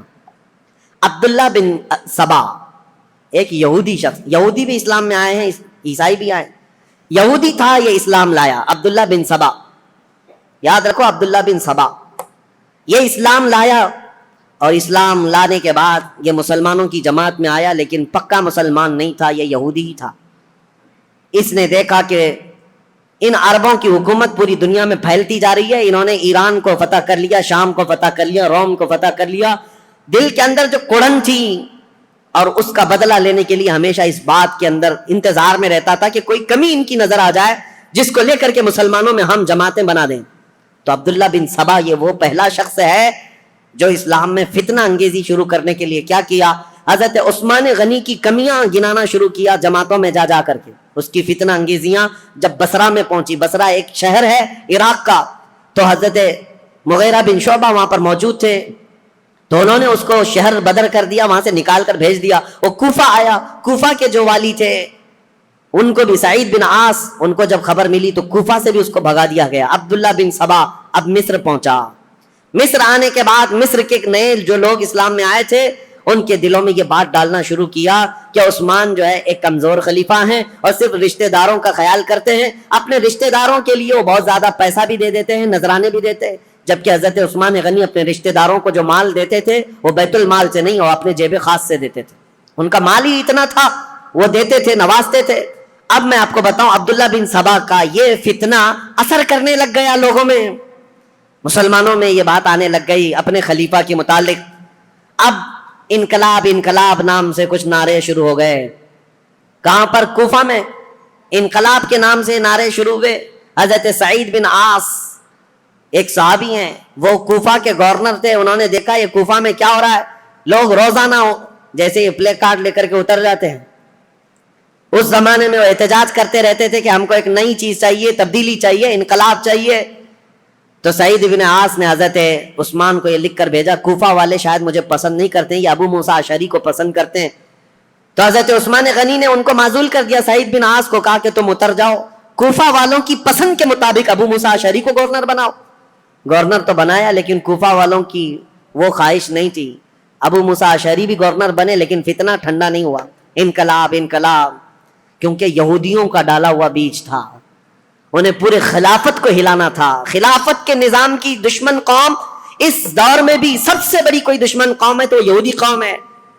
میں آپ کو بتاؤں مولانا محمد علی جوہر، مولانا شوکت علی، یہ آزادی کے موقع کے جو مشہور نام ہے، آپ کو پتا ہوگا، ان کی کتاب میں ایک بات انہوں نے لکھی ہے، وہ خلافت جب ختم ہو رہی تھی ترکی کی خلافت عثمانیہ، اگرچہ نام سے خلافت قائم رہی، اور جب وہ ختم ہو رہی تھی تو یہ بیچارے دوڑ رہے تھے، بھاگ رہے تھے کہ نہیں خلافت کو قائم کرنا ہے کسی نہ کسی کو، اور خلافت کمیٹیاں ہندوستان میں بھی بنائی تھی، بھائی کلہ میں آج بھی موجود ہے خلافت ہاؤس، یہ اس دور کا بنا ہوا ہے، اور آج بھی میلاد شریف کا جلوس جو ہے وہ خلافت ہاؤس سے نکلتا ہے، ممبئی والوں کو پتا ہے نہیں پتا معلوم نہیں، خلافت ہاؤس آج بھی ہے بھائی کلہ میں۔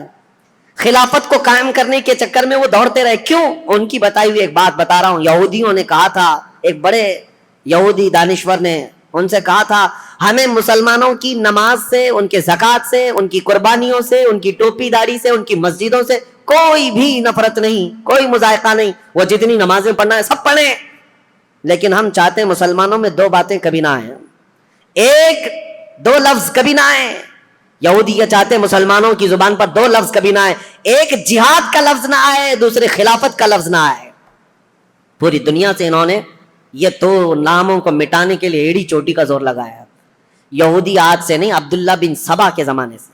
عبداللہ بن سبا یہ وہ فتنہ ہے جو خلافت کو ہلانے کے لیے آیا تھا. پوری خلافت کو وہ مدینہ طیبہ کی ترہم برہم کرنا چاہتا تھا, اس کے لیے وہ فیلڈ بنانا شروع کیا. اور آپ کو پتا ہے اسی طرح کا یہودی تھا لارنس آف عربیہ جس کو کہتے ہیں, جس نے خلافت عثمانیہ کو ہمیشہ کے لیے اس دنیا سے ختم کیا ہے. عربوں کو اٹھایا ترکیوں کے خلاف اور پورے عرب میں ایک ایسا فتنہ مچایا. لارنس آف عربیہ جو انگلینڈ کا باشندہ, وہ عربی اتنی اچھی بولتا تھا کہ جو اصل عرب ہے وہ نہیں بول پاتے تھے, اور عربوں میں رہ کر کے ان کے مزاج میں یہ بات ڈالا تھا کہ تم عرب اور ترکی تم پر آ کر حکومت کرتے ہیں. بغاوت ایسی کی تھی کہ ترکیوں کے خلاف عرب کی لڑائی چلی 1920 سے لے کر 1930 تک, اور ترکی عرب کا پورا علاقہ چھوڑ کر چلے گئے, اور اس کے بعد یہ سعودی عرب قائم ہوا ہے. سعودی نام ہی نہیں تھا, عرب شریف ہے, حجاز تھا, نجد تھا, اور اصل عرب یمن کہلایا جاتا تھا. سب ڈیوائیڈ ہو گئے, ترکی چلے گئے. اس ڈیوائیڈیشن میں بھی سب سے بڑا رول یہودیوں کا تھا, اور یہ یہودی فتنہ حضرت عثمان غنی کے زمانے میں شروع ہوا ہے. اسی لیے تاریخ بتانا مجھے بہت ضروری ہے. عبداللہ بن سبا نے کیا کرنا شروع کیا, مصر کے لوگوں میں, کوفہ کے لوگوں میں, بصرہ کے لوگوں میں یہ بات ڈالنی شروع کی کہ خلافت کے زیادہ حقدار تو حضرت علی ہیں, اہل بیت ہیں, رسول اللہ کے گھر والے ہیں. اہل بیت کی محبت کے نام پر وہ ایک ایسا فتنہ لوگوں میں شروع کیا, جبکہ اسے نہ اہل بیت سے محبت تھی نہ صحابہ سے محبت تھی. وہ تو اسلام لایا ہی تھا بظاہر دکھانے کے لیے, اصلی وہ تو یہودی تھا. لیکن اس کو کہتے ہیں سبائی فتنہ. عبداللہ بن سبا ہے تو سبائی فتنہ. اس سبائی فتنے کا اثر تو اس زمانے کے بڑے بڑے مسلمانوں میں ہو گیا تھا, تابعین میں. کچھ صحابہ بھی سوچنے لگ گئے تھے کیا ہو رہا ہے, ایسے حالات پیدا کر دیا. اب سنی حضرت عثمان غنی رضی اللہ تعالیٰ عنہ کے دور کا آخری حصہ تھا. فتوحات اسلامیہ 6 سال تک تو چلتی رہی, لیکن آخری جو 6 سال ہیں وہ فتنوں میں ہی گئے. ایسے فتنے کہ کبھی انقلاب کے نام پر وہاں جماعت کھڑی ہو رہی, کبھی انقلاب کے نام پر یہاں, اور حتیٰ کہ یہ لوگ مطالبہ کرنا بھی شروع کر دیے کہ عثمان بن عفان کو کرسی سے ہٹایا جائے. لیکن مدینے میں جو صحابہ تھے وہ اس کے سخت خلاف تھے, کسی کو آواز اٹھانے نہیں دیتے تھے. مدینے میں جو صحابہ اکابر صحابہ تھے وہ جانتے تھے خلافت کو ہلانے کا مطلب ہے پورے خطہ اسلام کو ہلا دینا. پھر جو علاقے مسلمانوں کے زیر نگیں آئے ہیں وہ سب کے سب پھر واپس چلے جائیں گے. رعب و دبدبہ پورے خطوں پر ایسا قائم تھا خلیفہ وقت کا, کسی کی مجال نہیں ہوتی تھی. تو خلافت کو ہلانا مطلب اتنے بڑے خطے کو, کہاں نیشاپور, سمرقند, بخارا, قبرص, ترکی اور افریقہ کی سرزمین تک جو خلافت کا دائرہ پھیلا ہے, ایک ہی خلیفہ ہے. اور ایک پلر کو ہلانے کا مطلب سمجھتے ہیں. صحابہ جو مدینے کے تھے وہ اس باریکی کو سمجھتے تھے, لیکن جو نئے آئے ہوئے تھے, جوان لوگ تھے, یہ جوش میں اڑے جا رہے تھے, اڑے جا رہے تھے. اور اس کے بعد یہ فتنہ ابھرتا ہوا یہاں تک پہنچا کہ مصر میں عبداللہ بن ابی سرح جس کے بارے میں بتا رہا ہوں, یہ حضرت عثمان غنی رضی اللہ تعالیٰ عنہ کا رشتہ دار بھی تھا. اس کے خلاف مصر کے بہت سارے لوگوں نے شکایتیں کی کہ یہ بہت سختی کرتا ہے, ایسا ہے, فلاں ہے. بہت ساری شکایتیں آتی رہیں. حضرت عثمان غنی رضی اللہ تعالیٰ عنہ اس وقت ان شکایتوں کی طرف نظر نہیں فرماتے تھے, یہاں تک کہ ایک بار حضرت محمد بن ابو بکر, اب سنی حضرت عثمان غنی رضی اللہ تعالیٰ عنہ کے دور کا یہ سب سے کڑوا واقعہ ہے, بہت کڑوا واقعہ. لوگ سنتے ہیں کربلا کی شہادت اور کربلا میں ہونے والے حالات, لیکن حضرت عثمان غنی کے آخری دور کا یہ واقعہ بہت ہی دردناک ہے.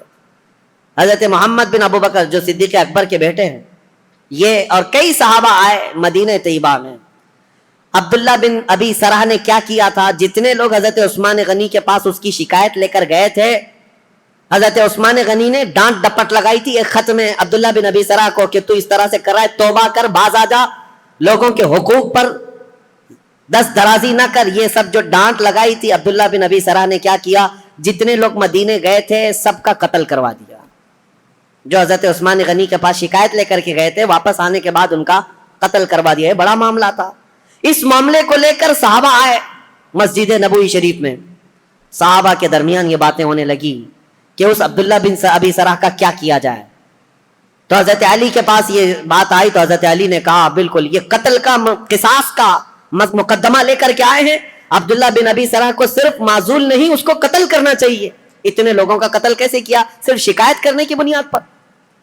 اور دیگر صحابہ جو بڑے بڑے صحابہ, حضرت طلحہ, حضرت زبیر, یہ بہت سختی کے ساتھ حضرت عثمان سے بات کرنے لگے. حضرت سعد بن ابی وقاص گئے, انہوں نے بھی, حضرت عمرو بن عاص نے بھی, یہ بڑے اکابر صحابہ تھے, حضرت عثمان سے مطالبہ کرنے لگے کہ اتنے لوگوں کے قاتل کو آپ مصر کا گورنر کیسے بنا سکتے ہیں؟ حضرت عثمان غنی نے سب کی بات سنی, اور آپ کے اوپر یہ بار بار دباؤ ڈالا جاتا تھا, وہ آپ کا رشتہ دار ہے, اس کی وجہ سے آپ اسے معزول نہیں کرتے, بنو امیہ کا ہے اس لیے آپ اس کے گورنری سے نہیں ہٹاتے. حضرت عثمان غنی نے کہا سارے صحابہ کے اوپر میں چھوڑ دیتا ہوں, آپ جس کو مناسب سمجھے اس کو گورنر بنائیں, میں خط لکھ دیتا ہوں. تو جو صحابہ تھے انہوں نے حضرت محمد بن ابو بکر کو کہا کہ ان کو نیا گورنر بنایا جائے, اور عبداللہ بن ابی سرح کو مصر کی گورنری سے ہٹا دیا جائے. حضرت عثمان غنی نے لیٹر دے دیا, کہا کہ جاؤ عبداللہ بن ابی سرح کو ابھی کے ابھی معزول کر دینا اور اسے ادھر بھیج دینا, اور آپ آج سے مصر کے والی اور گورنر بن جائیں. حضرت محمد بن ابو بکر جب جانے لگے تو انصار اور مہاجرین صحابہ کی ایک جماعت بھی آپ کے ساتھ جا رہی تھی کہ مصر کے حالات دیکھیں یہ امپلیمنٹ ہوتا ہے یا نہیں, اور مصر کے لوگوں کو سمجھائیں جو ابھی ابھی انقلاب نام سے اٹھے ہوئے ہیں, جن کو بلوائی کہتے ہیں, وہ کسی کے سمجھ میں بھی نہیں آتا. آج تک یہ ایجپشن ویسے ہی ہیں, ان کی کھوپڑی ہٹی رہتی ہے. یہ فرعونوں کے دور کے لوگ ہیں, فرعون ان کو ڈنڈے سے سیدھا کرتا رہا ہے.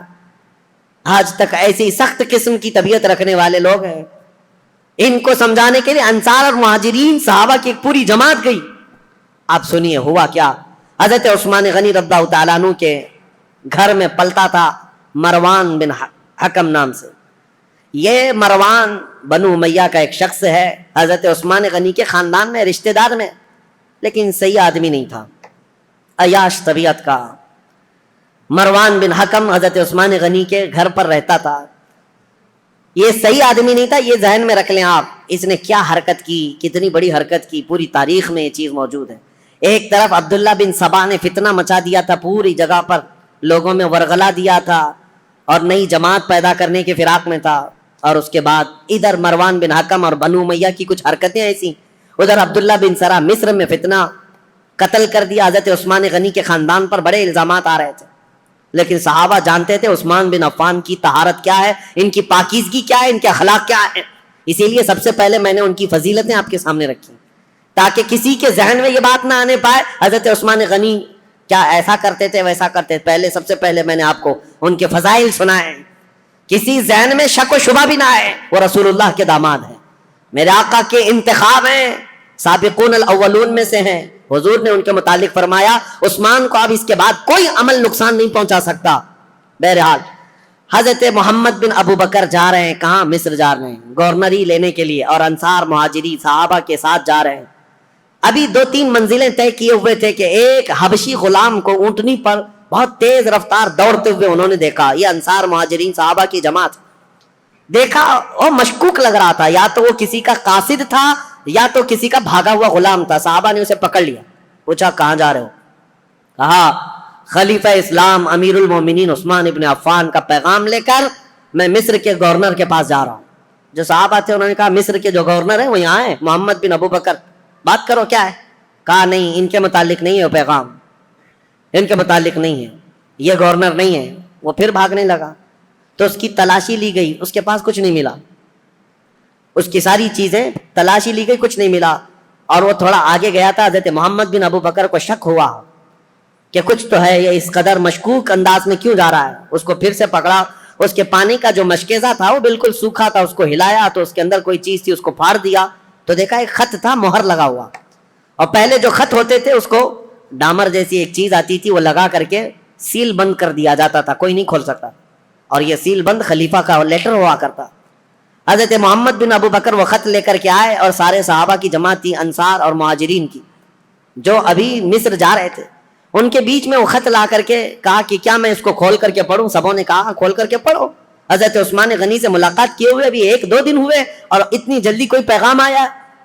کھول کر کے جب خط پڑھا اس میں لکھا ہوا تھا عبداللہ بن ابی سرح کے نام خلیفہ اسلام امیر المومنین عثمان بن عفان کی طرف سے خط ہے کہ اے عبداللہ بن ابی سرح، جیسے ہی محمد بن ابو بکر مصر آئے تو اسے قتل کر دینا، اور جو لوگ تیری شکایت لے کر کے آئے تھے ان کو کسی ہیلے بہانے سے مار دینا، ختم کر دینا، اور مدینے سے ایک جماعت جا رہی ہے ان کو ادھر ادھر منتشر کر دینا، اور تم اپنی گورنری پر برقرار رہنا فقط۔ سلام کے بعد حضرت عثمان بن عفان کی مہر لگی ہوئی ہے۔ یہ کتنا بڑا واقعہ ہے، حضرت عثمان غنی کی مہر لگی ہوئی ہے۔ اب ظاہر سی بات ہے اس جگہ جو بھی ہوگا واپس سے باہر ہوگا۔ حضرت محمد بن ابو بکر انہوں نے دیکھا لیٹر میرے قتل کا، ایک طرف خلیفہ نے مجھے گورنر بنا کر بھیجا، دوسری طرف عبداللہ بن ابی سرح اپنے رشتہ دار کو یہ لکھ کر بھیج رہے ہیں کہ میں جیسے ہی آؤں گا قتل کر دیا جائے مجھے۔ وہ آپے سے باہر تھے، سارے صحابہ انصار مہاجرین وہ سب برہم ہو گئے، سخت نالا ہو۔ یہ جماعت واپس لوٹ آئی مدینے آئے، مدینے آنے کے بعد سیدھے مسجد نبوی شریف میں آئے۔ حضرت علی ابن ابی طالب کرم اللہ وجہہ الکریم، حضرت طلحہ، حضرت زبیر، حضرت عبد الرحمن، بڑے بڑے صحابہ موجود تھے۔ ان سب صحابہ کے پاس لا کر یہ خط رکھا گیا کہ اس خط میں ایسے ایسے معاملات لکھے گئے ہیں۔ سب صحابہ نے کہا یہ نہایت ہی بہت ہی گری ہوئی حرکت ہے، ایسا ہونا ہی نہیں چاہیے، ایسا کیسے کیا جا سکتا ہے؟ تو پھر حضرت علی رضی اللہ تعالیٰ عنہ نے کہا اس مسئلے کو امیر المومنین سے ہی پوچھا جائے۔ تو خط لے کر حضرت علی آئے، آپ کے ساتھ 6 صحابہ اور بھی تھے۔ حضرت عثمان غنی، یہ آپ کو میں بتا رہا ہوں 70 سال کے بعد تو وہ خلافت پر بیٹھے تھے، اور تقریباً آپ کی عمر ابھی 80 سال کے قریب ہو رہی تھی۔ اس وقت آپ تو مکمل عبادت میں لگے رہتے تھے۔ حضرت عثمان کے پاس آئے، حضرت علی نے یہ خط دکھایا، وہ غلام کو بھی پکڑ کر کے لائے تھے، وہ اونٹنی بھی ساتھ تھی۔ حضرت عثمان سے کہا یہ غلام آپ کا ہے؟ حضرت عثمان نے کہا یہ غلام میرا ہے۔ کہا اونٹنی؟ کہا یہ بھی میری۔ اس کے بعد مہر دکھائی، کہا یہ آپ کی مہر ہے؟ کہا میری مہر ہے۔ کہا یہ خط پڑھ کر کے سنا، یہ خط کیا ہے؟ حضرت عثمان غنی نے خط سنا، اس کے بعد کہا اللہ رب العزت کی وحدانیت کی قسم، ان میں سے ایک حرف بھی میرا لکھا ہوا نہیں ہے، میں اس سے بری ہوں۔ حضرت علی فوراً اٹھ گئے، کہا صحابہ سے آج تک ہم نے عثمان کو قسم کھاتے ہوئے نہیں سنا تھا، ان کی پاکیزگی، ان کی طہارت ایسی تھی کہ ان کو قسم کھانے کی ضرورت نہیں پیش آئی۔ تو کہا کہ عثمان بن عفان اگر حلف اٹھا چکے، قسم کھا چکے ہیں، تو یہ خط ان کا ہو ہی نہیں سکتا۔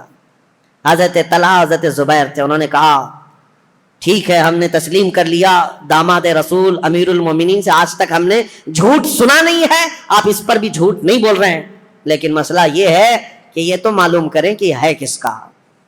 اس خط نے پورا فتنہ مچا دیا ہے، محمد بن ابو بکر ماننے کو تیار نہیں ہے۔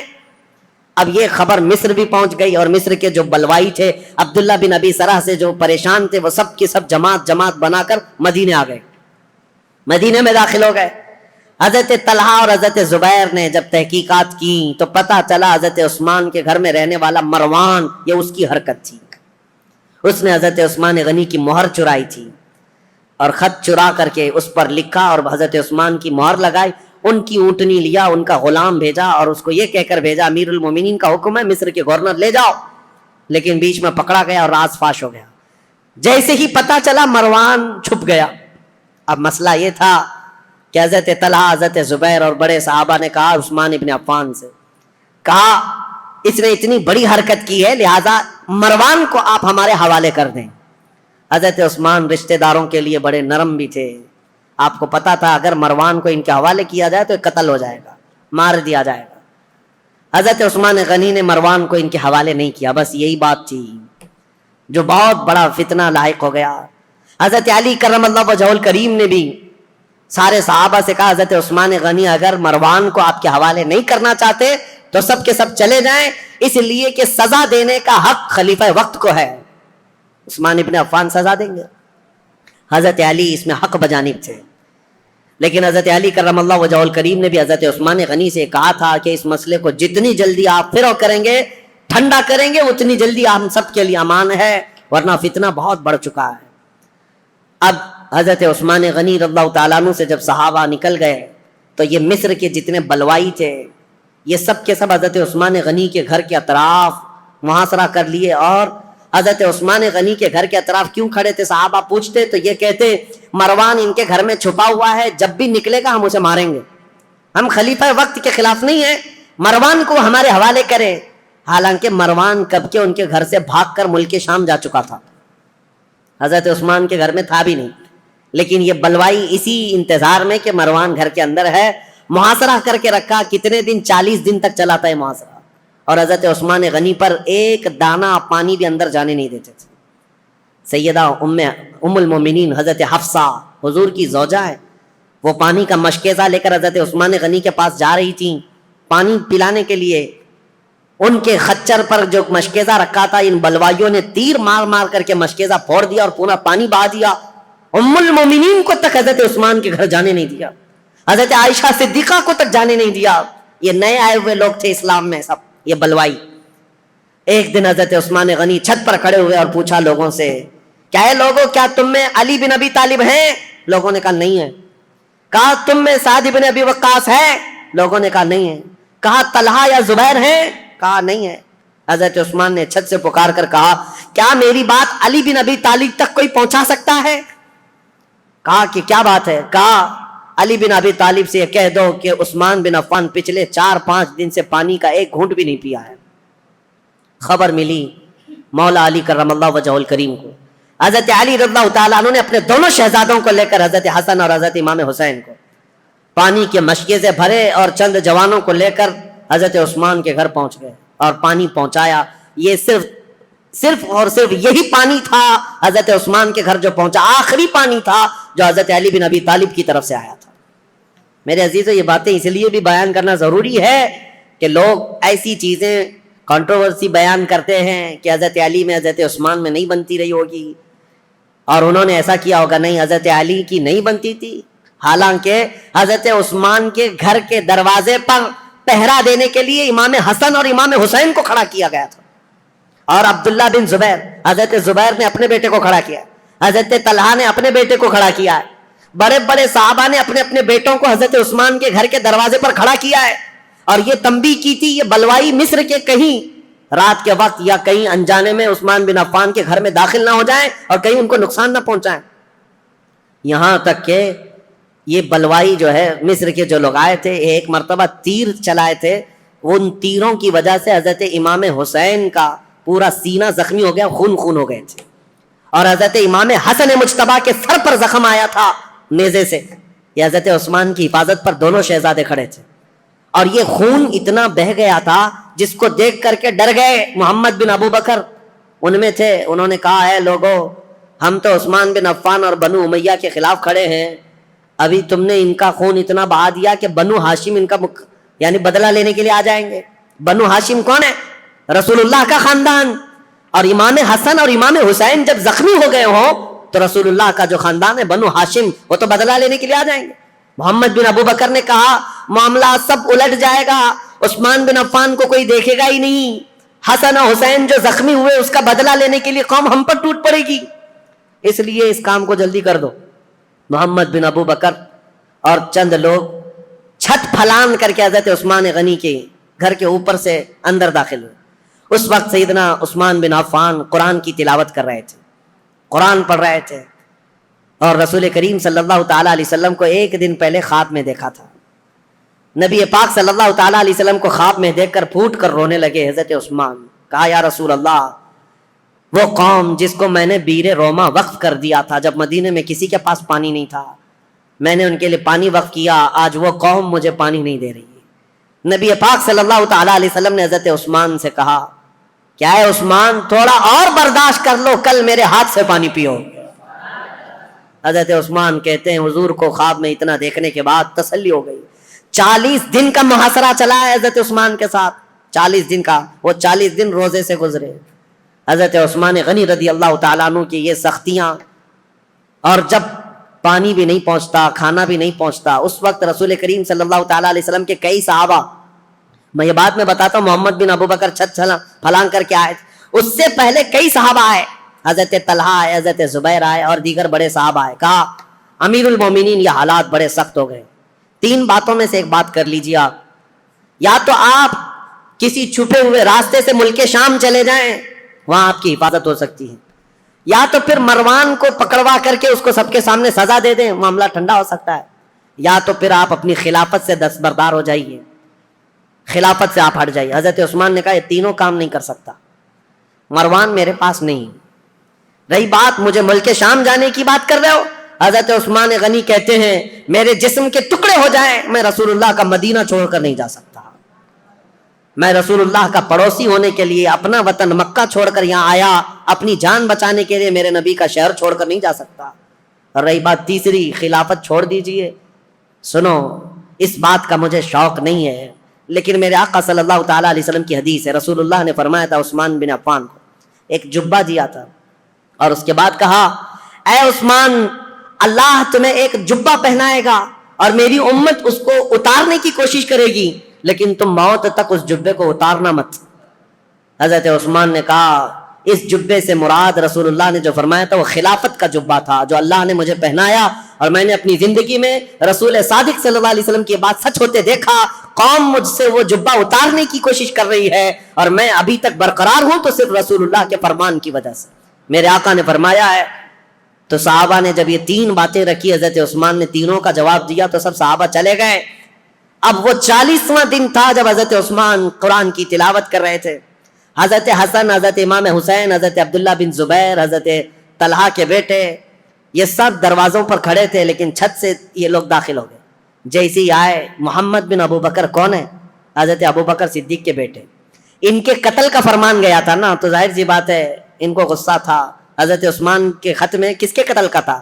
ان کے قتل کا مسئلہ لکھا ہوا تھا۔ عبداللہ بن ابی سرح کو جو خط لکھا گیا تھا مروان نے، وہ محمد بن ابو بکر کے قتل کا تھا۔ تو محمد بن ابو بکر داخل ہوئے اور آتے ہی حضرت عثمان غنی کی داڑھی پکڑ لی، کہا عثمان بن عفان سے، امیر المومنین آپ ایسا کیسے کر سکتے ہیں؟ میرے ساتھ ایسا کیسے کر سکتے ہیں آپ؟ ایک طرف مجھے گورنر بنا کر بھیج رہے تھے اور دوسری طرف اس کو میرے قتل کا لیٹر بھیج رہے تھے۔ حضرت عثمان نے کچھ نہیں کہا اے محمد اگر تیرے باپ یہ حرکت کرتے ہوئے دیکھتے تو زندہ نہیں بچتا۔ وہ ڈر گئے محمد بن ابو بکر، کیونکہ حضرت ابو بکر صدیق اگر دیکھ لیتے اس بات کو۔ حضرت عثمان نے صرف اتنا جملہ کہا اگر تیرے باپ ہوتے تو میری داڑھی تک تیرا ہاتھ نہیں آ سکتا تھا۔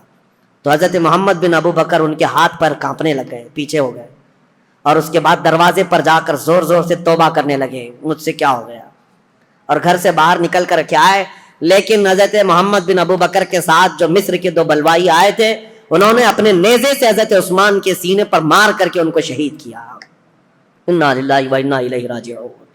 سیدنا عثمان بن عفان رضی اللہ تعالیٰ عنہ کو جس وقت شہید کیا گیا، آپ کا خون نکل کر کے قرآن کے ورقوں پر پڑا تھا، اور جس آیت پر پڑا تھا وہ یہ تھی فَسَيَكْفِيكَهُمُ اللَّهُ، اللہ ان لوگوں کے لیے کافی ہو جائے گا، اللہ ان کے لیے کافی ہو جائے گا۔ صبغۃ اللہ ومن احسن من اللہ صبغہ، اللہ کا رنگ سب سے بھاری رنگ ہے، اس سے بہتر رنگ کس کا ہے؟ اس آیت پر وہ خون کے قطرے پڑے تھے، وہ قرآن پاک آج بھی ترکی میں موجود ہے۔ حضرت عثمان غنی کا تلاوت کرنے والا جو قرآن تھا، میرے عزیزو یہاں شہادت عثمان بن عفان ہو گئی۔ اتنا قتل ہوتے ہی آپ کی جو بیوی اس وقت موجود تھی نائلہ، یہ چھت پر کھڑی ہو گئی اور چیخ کر کے لوگوں کو خبر دینے لگی امیر المومنین قتل ہو گئے، امیر المومنین قتل ہو گئے۔ آواز سن کر کے صحابہ تیزی سے دوڑنے لگ گئے مسجد نبوی کے آس پاس، سب صحابہ جمع ہونے لگے۔ حضرت علی کرم اللہ وجہہ الکریم کی بات پھر میں بتاؤں، حضرت علی باہر کہیں گئے ہوئے تھے، آپ کو خبر دی گئی تو سرپٹ دوڑاتے ہوئے گھوڑے کو اس طرح سے مدینے آئے تھے، اور آتے ساتھ سب سے پہلے حضرت علی کرم اللہ وجہہ الکریم نے حضرت عثمان کو قتل ہوتے ہوئے دیکھا تھا، مقتول پڑے ہوئے تھے، تو آتے ساتھ سب سے پہلے حضرت امام حسن کو ایک تماچا لگایا، امام حسین کے سینے میں گھونسا مارا اور کہا کیا میں تم دونوں کو عثمان بن عفان کی حفاظت کے لیے نہیں کھڑا کیا تھا؟ دونوں شہزادے رو پڑے اور کہا بابا جان ہم نے ان کی حفاظت میں کوئی کمی نہیں کی، یہ بلوائیوں نے چھت کو پھاڑ کر کے حضرت عثمان کے گھر میں داخلہ لیا ہے اور ہمیں اس بات کی خبر نہیں تھی، اگر انہیں ہمارے درمیان سے جانا ہوتا تو ہم کسی کو زندہ نہ چھوڑتے۔ حضرت علی کرم اللہ وجہہ الکریم سے دوسرے صحابہ نے کہا آپ اپنے شہزادوں کا مواخذہ نہ کریں، اس لیے کہ یہ سارے اپنی حفاظت کے کام مکمل کما حقہ ادا کرتے رہے۔ اس کے بعد حضرت محمد بن ابو بکر کو طلب کیا حضرت علی نے، حضرت علی جلال میں تھے، پوچھا محمد بن ابو بکر کہاں ہے، بلایا اور ان کو پکڑ کر کے لائے اور کہا کیسے تم داخل ہوئے؟ کہا یہ میری غلطی تھی، چھت کے اوپر سے میں داخل ہوا. کہا تم قاتل ہو عثمان بن عفان کے؟ کہا اللہ کی قسم میں عثمان بن عفان کا قاتل نہیں ہوں، میں بالکل انہیں قتل نہیں کیا. جیسے ہی میرے ہاتھ ان کی داڑھی تک گیا انہوں نے میرے باپ کا نام یاد کیا اور مجھے غیرت ایسی آئی کہ میں کھڑا نہ ہو سکا اور ان کے دروازے پر کھڑے ہو کر کے میں نے سچی توبہ کی ہے. حضرت علی کرم اللہ وجہہ الکریم نے ان کی باتیں سنی، اتنے پر کافی نہیں، ان کا ہاتھ پکڑ کر گھر میں لے گئے اور امیر المومنین عثمان بن عفان کی جو اہلیہ تھی ان کو طلب کیا، جو زوجہ تھی وہ گھر میں اندر تھی، بلایا اور کہا کیا عثمان بن عفان کے قاتل یہ ہیں؟ ان کی زوجہ نے کہا نہیں، یہ گھر میں اندر آتے ہوئے تو ان کو میں نے دیکھا ہے اور انہوں نے قتل نہیں کیا، یہ جتنی باتیں کہہ رہے ہیں وہ سچ ہے، انہوں نے داڑھی بھی پکڑی تھی، میرے شوہر نے ان سے کہا بھی تھا ابو بکر ہوتے تو یہ نہیں ہوتا، تو یہ چھوڑ کر چلے گئے تھے، یہاں تک کہ حالات کی میں شاہد ہوں کہ یہ چھوڑ کر گھر سے نکل گئے تھے، لیکن ان کے ساتھ 2 لوگ آئے تھے مصر کے رہنے والے لوگ، میں انہیں جانتی نہیں، انہیں پہچانتی نہیں، ان دونوں نے قتل کیا ہوگا، ان کے علاوہ کوئی وہاں عینی گواہ نہیں تھا، عینی شاہد نہیں تھا، آئی وٹنس نہیں تھا حضرت عثمان غنی کو قتل ہوتے ہوئے دیکھا ہو کسی نے. حضرت علی کرم اللہ وجہہ الکریم باہر آئے، یہ اسلام میں پیدا ہونے والا سب سے پہلا فتنہ تھا. حضرت سعد بن ابی وقاص نے کہا اسلام کا دروازہ فتنوں کے لیے کھول دیا گیا ہے، عثمان بن عفان کے قتل کے ساتھ اب یہ دروازہ قیامت تک نہیں بند ہو سکتا. فتنوں کا دور جو شروع ہوا ان کے قتل کے ساتھ آج تک چل رہا ہے. اور میں نے عبداللہ بن سبا کا جو نام لیا تھا وہ اس لیے کہ اس نے مولا علی کرم اللہ وجہہ الکریم کی حمایت میں ایک جماعت پیدا کی اور لوگوں کو اکسایا، ورغلایا اور ایک ایسی جماعت پیدا کی جن کو رافضی کہتے ہیں، غلو کرتے ہیں. وہ صحابہ کو گالیاں دینے لگے، عثمان بن عفان کو گالیاں دینے لگے اور حضرت علی، حضرت حسنین کریمین کی شان میں غلو کرنے لگ گئے اور گڑ گڑ کر کے نئی نئی حدیثیں بنانے لگ گئے. یہ فرقہ جو پیدا ہوا اسلام میں یہ عبداللہ بن سبا کا ڈالا ہوا بیج تھا. اور آج بھی اہل تشیع جو شیعہ حضرات وہ عبداللہ بن سبا کو برا بلا نہیں کہتے، بلکہ اس کا تو بہت بڑا مزار بنایا ہوا، وہ 3 شخص کا بہت بڑا مزار بنایا اور اس کا احترام کرتے ہیں، اس کو برا بلا کہنے بھی نہیں دیتے. لیکن تاریخ کی سچائیاں یہ ہے اسلام میں سب سے پہلے یہ فتنہ لانے والا، مسلمانوں کو بھڑکانے والا، خلیفہ وقت کے خلاف اکسانے والا عبداللہ بن سبا تھا. اور اس کے فتنے کا اثر یہاں تک پہنچا کہ حضرت عثمان بن عفان کا قتل ہو گیا، حضرت عثمان شہید ہو گئے. اللہ اکبر، 12 سالہ یہ خلافت کا دور ختم ہوتے ہی اسلام کی ان سرحدوں میں اور ان زمینوں میں ایسا اندھیرا چھا گیا، ایسا اندھیرا چھا گیا کہ اس کے بعد پھر یہ خلافت کا دور جو آگے بڑھا زیادہ دن تک نہیں، مولا علی کرم اللہ وجہہ الکریم کا دور آیا اور اس کے بعد خلافت راشدہ ختم ہو گئی. میرے آقا صلی اللہ تعالیٰ علیہ وسلم کی حدیث ہے الخلافت بعدی 30 ثم الملوک، میرے بعد 30 سال خلافت چلے گی، اس کے بعد بادشاہ آئیں گے. اور اگر آپ کاؤنٹ کریں گے تو یہ چاروں خلفائے راشدین جو ہے ان کی مدت اور ان کا زمانہ ٹوٹل 30 سال کا ہوتا ہے وہ رسول اللہ کے فرمان کے مطابق. لیکن ان چاروں خلفاء میں سب سے لمبا زمانہ اگر کسی کو ملا ہے تو عثمان بن عفان کو ملا ہے. حضرت عثمان غنی رضی اللہ تعالیٰ عنہ کی عمر مبارک ان کے انتقال کے وقت بعض روایتوں میں 82 ہے، بعض میں 80 ہے، بعض میں 79 ہے، بہرحال. اور ایک روایت تو 90 سال کی ملتی ہے کہ آپ کے انتقال کے وقت آپ کی عمر 90 سال کے قریب تھی. لمبی عمر بھی پائی اور خلافت کا دور بھی لمبا چلا. رسول پاک صلی اللہ تعالیٰ علیہ وسلم نے ان کو اپنی ایک انگوٹھی دی تھی اور کہا تھا کہ اس کو سنبھالے رکھنا، اور اس انگوٹھی کی آپ بہت حفاظت کرتے تھے. اور حضور نے فرمایا تھا جس دن تم سے یہ انگوٹھی ضائع ہو جائے گی فتنوں کا دروازہ ایسے کھلے گا کہ قیامت تک کوئی اس کو بند نہیں کر سکے گا. حضرت عثمان غنی کی خلافت کے 6 سال ہوئے تھے. مسجد قباء جہاں ہے آج وہاں ایک کنواں تھا. حضور صلی اللہ علیہ وسلم اکثر وہاں جب تشریف لے جایا کرتے اپنے پیر اس کنویں میں چھوڑ کر بیٹھتے تھے عصر کے بعد. اور صدیق اکبر حضرت عمر کے زمانے میں بھی یہ سنت چلی آ رہی تھی. حضرت عثمان کو بھی یہ پسند تھا حضور کی اداؤں کا. جب آپ کا دور تھا وہ بھی اس کنویں کے پاس جاتے تھے اور اس میں پیر لٹکائے بیٹھتے تھے. ایک بار اس کنویں کے پاس بیٹھے تھے، ہاتھ میں کچھ حرکت کیا، انگوٹھی نکل کر کے اس کنویں میں گر گئی. آپ کی خلافت کے 6 سال ہوئے تھے، اسی وقت یہ واقعہ پیش آیا. اس انگوٹھی کو تلاش کرنے کے لیے پورے کنویں کا پانی خالی کروا دیا، ریت بھی چھنوا دیا، لیکن اس انگوٹھی کو نہ ملنا تھا، نہ ملی. حضرت عثمان نے کہا یہ میرے آقا صلی اللہ علیہ وسلم کی بشارت تھی. اس کے بعد جو فتنے اٹھے ایسے اٹھے تھے کہ ایک جہجہ غفاری نام کا شخص حضرت عثمان غنی ممبر پر کھڑے تھے، مسجد نبوی کے خطبہ دے رہے تھے اور ان کا عصا تھا ہاتھ میں.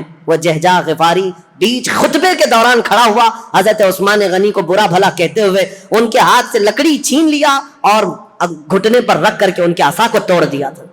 سامنے اس طرح کی حرکت کرنے کی کسی کی مجال نہیں تھی، لیکن حضرت عثمان غنی کی نرم مزاجی کا لوگوں نے فائدہ اٹھایا۔ حضرت عثمان غنی نے کچھ نہیں کہا، منبر سے اتر آئے، کہا اللہ میرے معاملے کے لیے کافی ہے۔ صحابہ کہتے ہیں وہ جہجہ غفاری لکڑی توڑ کر کے باہر نکلا نہیں تھا کہ اس کے گھٹنے میں سڑن پیدا ہوئی، ایسی سڑن پیدا ہوئی کہ اس کے گھٹنے میں کیڑے پڑ گئے تھے، ہمیشہ پیپ بہتا تھا، اور اسی گھٹنے کے اس سڑن کی بیماری میں ہی اس کی موت ہو گئی۔ اور پھر یہ بھی روایت موجود ہے جتنے بلوائی آئے تھے حضرت عثمان غنی کے قتل کے لیے، وہ سب کے سب وہاں سے قتل کر کے جانے کے بعد جب یہ معاملہ ختم ہوا، حضرت عثمان غنی کی تدفین ہو گئی، جا رہے تھے، جاتے ہی راستے میں اکثر کے دماغ پورے پاگل ہو گئے، دیوانے ہو گئے، اور اسی پاگل پن میں وہ اپنے سروں کو ٹکراتے ہوئے مر گئے۔ ان میں سے ایک شخص بھی بچا نہیں جو مصر پہنچا ہو۔ حضرت عثمان غنی رضی اللہ تعالیٰ عنہ کی کرامات بھی بہت ساری ہیں۔ سیدنا عثمان بن عفان رضی اللہ تعالیٰ عنہ یقیناً محبوب خدا تھے، محبوب مصطفیٰ تھے، ان کے بارے میں کوئی بھی کلام نہ کرنے پائے۔ عزیزان گرامی، آج کے دور کی بات میں آپ کے سامنے رکھ کر گفتگو کو سمیٹتا ہوں۔ بہت سارے آج ایسے کھٹمل آئے ہوئے ہیں جو سیدنا عثمان بن عفان کی طرف انگلی اٹھاتے ہیں، اور ان کی شہادت کے متعلق میں ایک روایت بتا دوں، ابن عساکر کی روایت ہے اور مسند ابی یعلا کی روایت ہے۔ حضرت عبداللہ بن عباس نے فرمایا جس کو حضرت عثمان بن عفان کے قتل کی خوشی ہے یا ان کی موت کی خوشی ہے، حضرت عثمان بن عفان کے متعلق بہت بڑی روایت میں پیش کر رہا ہوں۔ عبداللہ بن عباس فرماتے ہیں کہ یہ جو مصر کے لوگ جو قتل کرنے آئے تھے، یہ اگر زندہ رہتے تو حضرت عبداللہ بن عباس دونوں باتیں کیا کہتے ہیں، پہلے یہ بات سن لو، کہتے ہیں اسلام میں سب سے پہلا فتنہ حضرت عثمان کا قتل ہے، اور سب سے آخری فتنہ دجال کا ظاہر ہونا ہے۔ دونوں فتنوں کو آپ نے برابر کہا ہے تو کتنا بڑا ہوگا ہے عبداللہ بن عباس۔ اور کہتے ہیں جتنے قتل کرنے کے لیے آئے تھے یہ سب کے سب وہ لوگ ہیں جو آخری فتنہ جو اسلام میں آنے والا ہے دجال کا، یا اس دجال کے پیروکار لوگ ہیں۔ اور فرمایا کہ اگر کوئی ایسا شخص، عبداللہ بن عباس کی روایت صحیح احادیث میں موجود ہے، ابن عساکر کی روایت میں کہہ رہا ہوں، مسند ابی یعلا کی روایت، فرماتے ہیں کہ جس کو عثمان بن عفان کے قتل کی خوشی ہوئی یا ان کی موت کو سن کر کے خوش ہوا، اگر وہ زندہ رہے گا تو دجال کی فوج میں شامل ہوگا، اور اگر مر جائے گا تب بھی وہ قبر میں دجال کے پیروکاروں میں اٹھایا جائے گا۔ اتنی بڑی وعید ہے۔ ظالموں جو سوشل میڈیا پر آج بکتے رہتے ہیں، پھیلاتے رہتے ہیں، گند پھیلاتے ہیں عثمان بن عفان کے متعلق، اور جانتے ہو انہوں نے ایک نئی چیز بدعت شروع کر رکھی ہے۔ حضرت عثمان غنی کی شہادت کے دن خوشیاں مناتے ہیں، ایک دوسرے کو مبارکبادیاں دیتے ہیں، اور پھر پوچھنے پر یہ کہتے ہیں نہیں ہم ان کی موت کی خوشی نہیں منا رہے، اس دن مولا علی کرم اللہ وجہ الکریم خلیفہ بنے تھے، اس کی خوشی منا رہے ہیں۔ یہ اور بات ہے عزیزان گرامی، نیتوں کا اللہ مالک ہے۔ اگر مولا علی کرم اللہ وجہ الکریم کی خلافت کی خوشی ہے تو یقیناً پورے کروڑوں مسلمانوں کو ان کی خلافت کی خوشی ہے، لیکن ساتھ میں اگر حضرت عثمان غنی کی موت کی کوئی خوشی مناتا ہے تو حضرت عبداللہ ابن عباس کے فرمان کے مطابق وہ دجال کے پیروکاروں میں ہے، وہ دجال کی فوج میں شامل ہونے والا شخص ہے۔ اسی لیے اپنی زبانوں کو لگام دو، اپنی عقلوں کو پردے ڈال کر کے جو چاہے بک بک نہ کرو۔ آج یہ محرم کے دور میں یہ بہت ساری چیزیں آئیں گی، سوشل میڈیا میں ابھی بہت سارے گند پھیلانے لگ جائیں گے، یہ تینوں خلفاء کے بارے میں اور کبھی حضرت امیر معاویہ کے بارے میں، انہوں نے ایسا کیا، انہوں نے ایسا کیا، اور یہ اپنی عاقبت برباد کر رہے ہیں، اپنی آخرت خراب کر رہے ہیں۔ اس لیے رسول اللہ کے صحابہ کے متعلق میرے عزیزوں، مجھے اتنا بیان کرنے کے لیے جتنا میں نے بیان کیا آج، یہ بہت ہی احتیاط والی چیز تھی۔ اگر اس میں میری زبان کہیں پر پھسلی ہو، لاکھ مرتبہ میں توبہ کرتا ہوں اللہ کی بارگاہ میں، مولا مجھے معاف کر دے۔ میں استغفار کرتا ہوں مولا مجھے معاف کر دے کہ حضور صلی اللہ تعالیٰ علیہ وسلم کے صحابہ کی تاریخ بتا رہا ہوں، یہ آسان کام نہیں تھا۔ حضرت عثمان کا دور بتانے میں دیگر صحابہ کے بھی معاملات ہیں۔ حضرت ابو ذر غفاری کو انہوں نے معزول کیا، حضرت عمر بن عاص کو معزول کیا، عبداللہ ابن مسعود کو معزول کیا، بڑے بڑے صحابہ ہیں۔ ایک طرف عثمان بن عفان ہے، ایک طرف مولا علی کرم اللہ وجہ الکریم ہے، یہ سب صحابہ حضرت طلحہ اور زبیر نے حضرت عثمان کے ساتھ جا کر سختی سے کیسے پوچھا تھا کہ خط کس کا ہے، یہ سارے معاملات۔ لیکن اے سنیو، اس مجمع میں، اس پوری تقریر میں میں نے تو بھرپور یہ کوشش کی ہے کسی بھی صحابی کے مقام میں ذرا بھی فرق آنے نہ پائے۔ کیا آپ کو یہ محسوس ہوتا ہے کہ میں نے کسی کو ٹرول کیا ہے کسی صحابی کے درجے کو گھٹا کر؟ جہاں جس کے مقامات ہیں ہم نے تعظیماً عرض کرنے کی کوشش کی، اس کے باوجود بھی اگر زبان کہیں پھسلی ہے، میں لاکھ مرتبہ توبہ کرتا ہوں مولا کی بارگاہ میں، کسی بھی صحابی رسول کے متعلق مولا ہماری زبان کھلنے سے پہلے ہمیں موت عطا فرما۔ ہم صحابی رسول کے متعلق وہی عقیدہ رکھتے ہیں جو امت کے کبار علماء، تابعین اور تمام اولیاء کاملین کا عقیدہ رہا ہے۔ صحابہ کرام کے متعلق جو عقیدہ میرے غوث کا تھا، سیدنا عبد القادر جیلانی کا، ہم وہ عقیدہ رکھتے ہیں۔ انہوں نے یہ فرمایا تھا، صحابی کے درجے کی بات کرتے ہو، وہ صحابہ رسول اللہ کے جو جہاد میں گھوڑوں پر بیٹھ کر جاتے تھے، ان گھوڑوں کے ٹاپ کے نیچے سے جو دھول اڑتی تھی، غوث کا مقام وہاں تک بھی نہیں پہنچ سکتا۔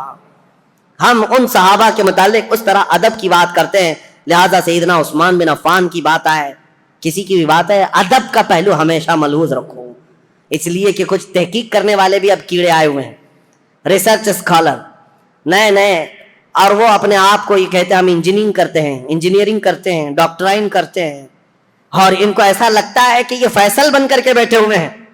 کاش یہ حضرت عمر کے زمانے میں ہوتے تو ایک ہی کوڑے میں مر جاتے۔ صحابہ کرام کے بارے میں فیصلہ لینے کی تمہاری اوقات کیا ہے؟ تمہارا علم کتنا ہے؟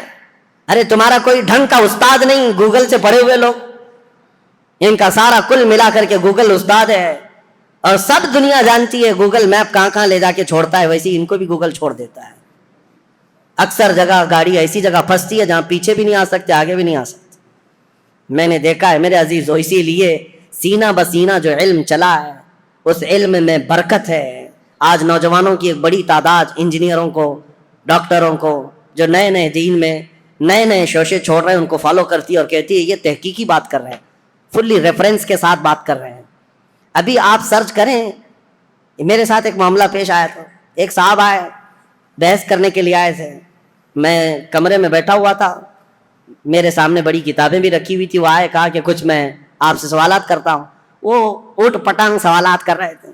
میں نے کہا کہ ٹھیک ہے، جواب تو میں آپ کو دوں گا، آپ کو کس سے جواب دوں؟ یہ جو کتاب رکھی ہے بخاری شریف، اگر اس سے میں جواب دوں تو مانیں گے آپ؟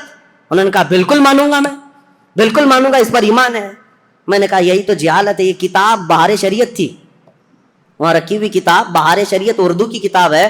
میں نے کہا یہ بخاری شریف سے اگر میں بتاؤں، اس شخص کو یہ تک نہیں معلوم بہار شریعت ہے کہ بخاری شریف ہے، ہروٹ پٹانگ سوالات کرنے آ گئے، گوگل سے لے کر کے آ گئے۔ عزیزان گرامی وقار، مجھے یہ باتیں اس لیے عرض کرنی پڑ رہی ہے کہ اسی طرح اگر ہماری نسل ان کو فالو کرتی رہ گئی تو پھر یہ نہ جانے کس خطے میں ڈال کر تمہیں چلے جائیں گے، پتہ بھی نہیں۔ نئی جماعتیں پیدا ہو جائیں گی، نئے فرقے پیدا ہوں گے۔ کل کو دیکھنا یہ سوشل میڈیا کے فالوور جتنے بھی نوجوان ہیں، یہ کل کو صحابہ کو گالیاں دینے والے لوگ ہو جائیں گے۔ میرے آقا صلی اللہ تعالیٰ علیہ وسلم نے فرمایا قیامت کی بڑی نشانیوں میں ایک نشانی حضور نے فرمایا میری امت میں اخیر زمانہ ایک ایسا آئے گا جن میں چھوٹے لوگ میری امت کے بڑے لوگوں کو گالیاں دیا کریں گے۔ یہ وہ زمانہ ہے۔ اکابرین کے بارے میں پوچھتے ہیں، انہوں نے ایسا کیسے کیا، انہوں نے ایسا کیسے کیا۔ آج میں یہ بات اس لیے عرض کر رہا ہوں، مجھے 1 گھنٹہ بیان کرنے میں پتہ نہیں کتنے پسینے چھوٹ رہے ہیں، اس لیے نہیں کہ گرمی ہے، ڈر کے مارے کہ اتنے صحابہ کا میں نے نام لیا ہے کہیں کسی کی بے ادبی نہ ہونے پائے، کیونکہ معاملات ان کے درمیان ہوئے ہیں، لیکن تاریخ بتانے کے وقت اگر کسی کو مرتبے سے گرا دیا کہ ان کی یہ حرکت تھی اس کی وجہ سے گرایا، نہیں۔ عزیزان گرامی وقار، ہمارا یہ منہ ہی نہیں ہے، ہمارا یہ مقام ہی نہیں ہے۔ صحابہ کرام رضوان اللہ تعالیٰ علیہ مجمعین کے متعلق سوال کرنا بہت دور کی بات ہے۔ انہوں نے رسول اللہ کو جو 1 مرتبہ اپنی آنکھوں سے دیکھا ہے، پوری کائنات خرچ کر دو اس مقام تک کوئی نہیں پہنچ سکتا۔ بس یہ شرف صحابیت جو انہیں حاصل ہے۔ اور پھر حضرت عثمان غنی کا مقام، اللہ اکبر، مقام تو وہ ہے کہ جس کے متعلق خود رسول اللہ صلی اللہ علیہ وسلم نے فرمایا اللہ کے فرشتے بھی عثمان سے حیا کرتے ہیں، عثمان سے حیا کرتے ہیں۔ حضرت عثمان غنی رضی اللہ تعالیٰ عنہ کی وفات کے بعد فتنوں کا ایک بہت بڑا دور شروع ہوا، لیکن فتنوں کی بیج ڈالنے والا ایک یہودی شخص تھا، منافق تھا، اور لوگوں کو آج برا لگتا ہے، کچھ لوگوں کو، کہ یہاں تک کہ کینیڈا میں بیٹھ کر کے ایک شخص نے ٹویٹ کیا تھا کہ یہودیوں کے بارے میں بہت کٹر خیالات رکھنے والا ایک مولانا ہے، مدینہ جامع مسجد کا امام، میرا نام لے کر کے، پہلے کا دور ہے، یہ ٹویٹ کر کے بتا یہودیوں کے متعلق بہت کٹر ہے اور یہ لوگوں کو اکساتا ہے، ابھارتا ہے۔ مجھے پتا ہے درد کہاں ہے، تکلیف کہاں ہے۔ آج لوگ اگر بولنا چھوڑ دیے ہیں تو میں اس بات سے کبھی بھی دامن تہی نہیں کروں گا، نہ ہی بولنا بند کروں گا، اس لیے کہ جس قوم پر اللہ نے لعنت فرمائی ہے اور میرے دین اسلام کو ٹکڑے کرنے میں اس قوم کی ہمیشہ سازش رہی ہے۔ جانتے ہو خلافت کے زمانے میں جتنے خلفاء ہیں سب کو اگر کسی سب سے بڑی چیز سے چیلنج تھا تو وہ رومیوں سے یا پھر ایرانیوں سے یا حبشیوں سے یا بربریوں سے یا مغل یا تاتاریوں سے نہیں، یہ یہودیوں کی دسیسہ کاری سے، یہ چوہوں سے بدتر قوم ہے، وائر کاٹتی ہے جگہ جگہ جا کر کے، چھپ کر کے، اندر گھروں میں جس طرح وائر کاٹتے ہیں۔ خلافت عثمانیہ ترکی کو بھی تباہ و برباد کرنے والی یہودی جماعت ہے، جنہوں نے آج بیت المقدس فتح کر لیا۔ سلطان عبدالحمید کے پاس یہ آئے تھے بھیک مانگنے کے لیے فلسطین میں 2 گز زمین مل جائے۔ سلطان عبدالحمید نے جو جواب دیا تو آج پوری دنیا اس بات کو یاد کرتی ہے۔ انہوں نے کہا تھا میری پوری زندگی ختم ہو جائے 2 گز زمین تو کیا ایک تنکا بھی میں فلسطین کا کسی یہودی کو دینے کے لیے تیار نہیں۔ ان کو منانے کی 1000 کوششیں ہوئی، لیکن ان کے انتقال کے فوراً بعد ہی یہ عرب آئے اور ان سے ایگریمنٹ کر کے صرف ایک چھوٹا سا علاقہ یہودیوں نے بھیک مانگ کر 4000 لوگوں کو فلسطین میں بسایا تھا۔ فرسٹ ورلڈ وار کے بعد آج دنیا جان رہی ہے 4000 کو بسانے کا انجام کیا ہے۔ پورے عربوں کے ناک میں دم کر رکھا ہے انہوں نے، سارے عربوں کو بھی مار کر رکھا ہے۔ نہ مصر ان سے مقابلہ کر سکتا ہے، نہ شام مقابلہ کر سکتا ہے، نہ لبنان، نہ ایران، کوئی نہیں۔ بیچوں بیچ بیٹھ کر کے دسیسہ کاریاں کرتے ہیں۔ پہلے کے خلفاء جانتے تھے ان کا بویا ہوا بیج بڑا خطرناک ہوتا ہے۔ اسی لیے میرے عزیزوں آج یہ بات مجھے عرض کرنی ضروری تھی تاریخ اسلام میں کہ اسلام میں سب سے پہلا فتنوں کا بیج بونے والا شخص عبداللہ بن سبا یہودی تھا۔ اللہ 1000 لعنت فرمائے اس شخص پر، اور یہودیوں کے فتنوں سے اللہ ہمیں ہمیشہ محفوظ فرمائے۔ وآخر دعوانا ان الحمد للہ رب العالمین۔ السلام علیکم۔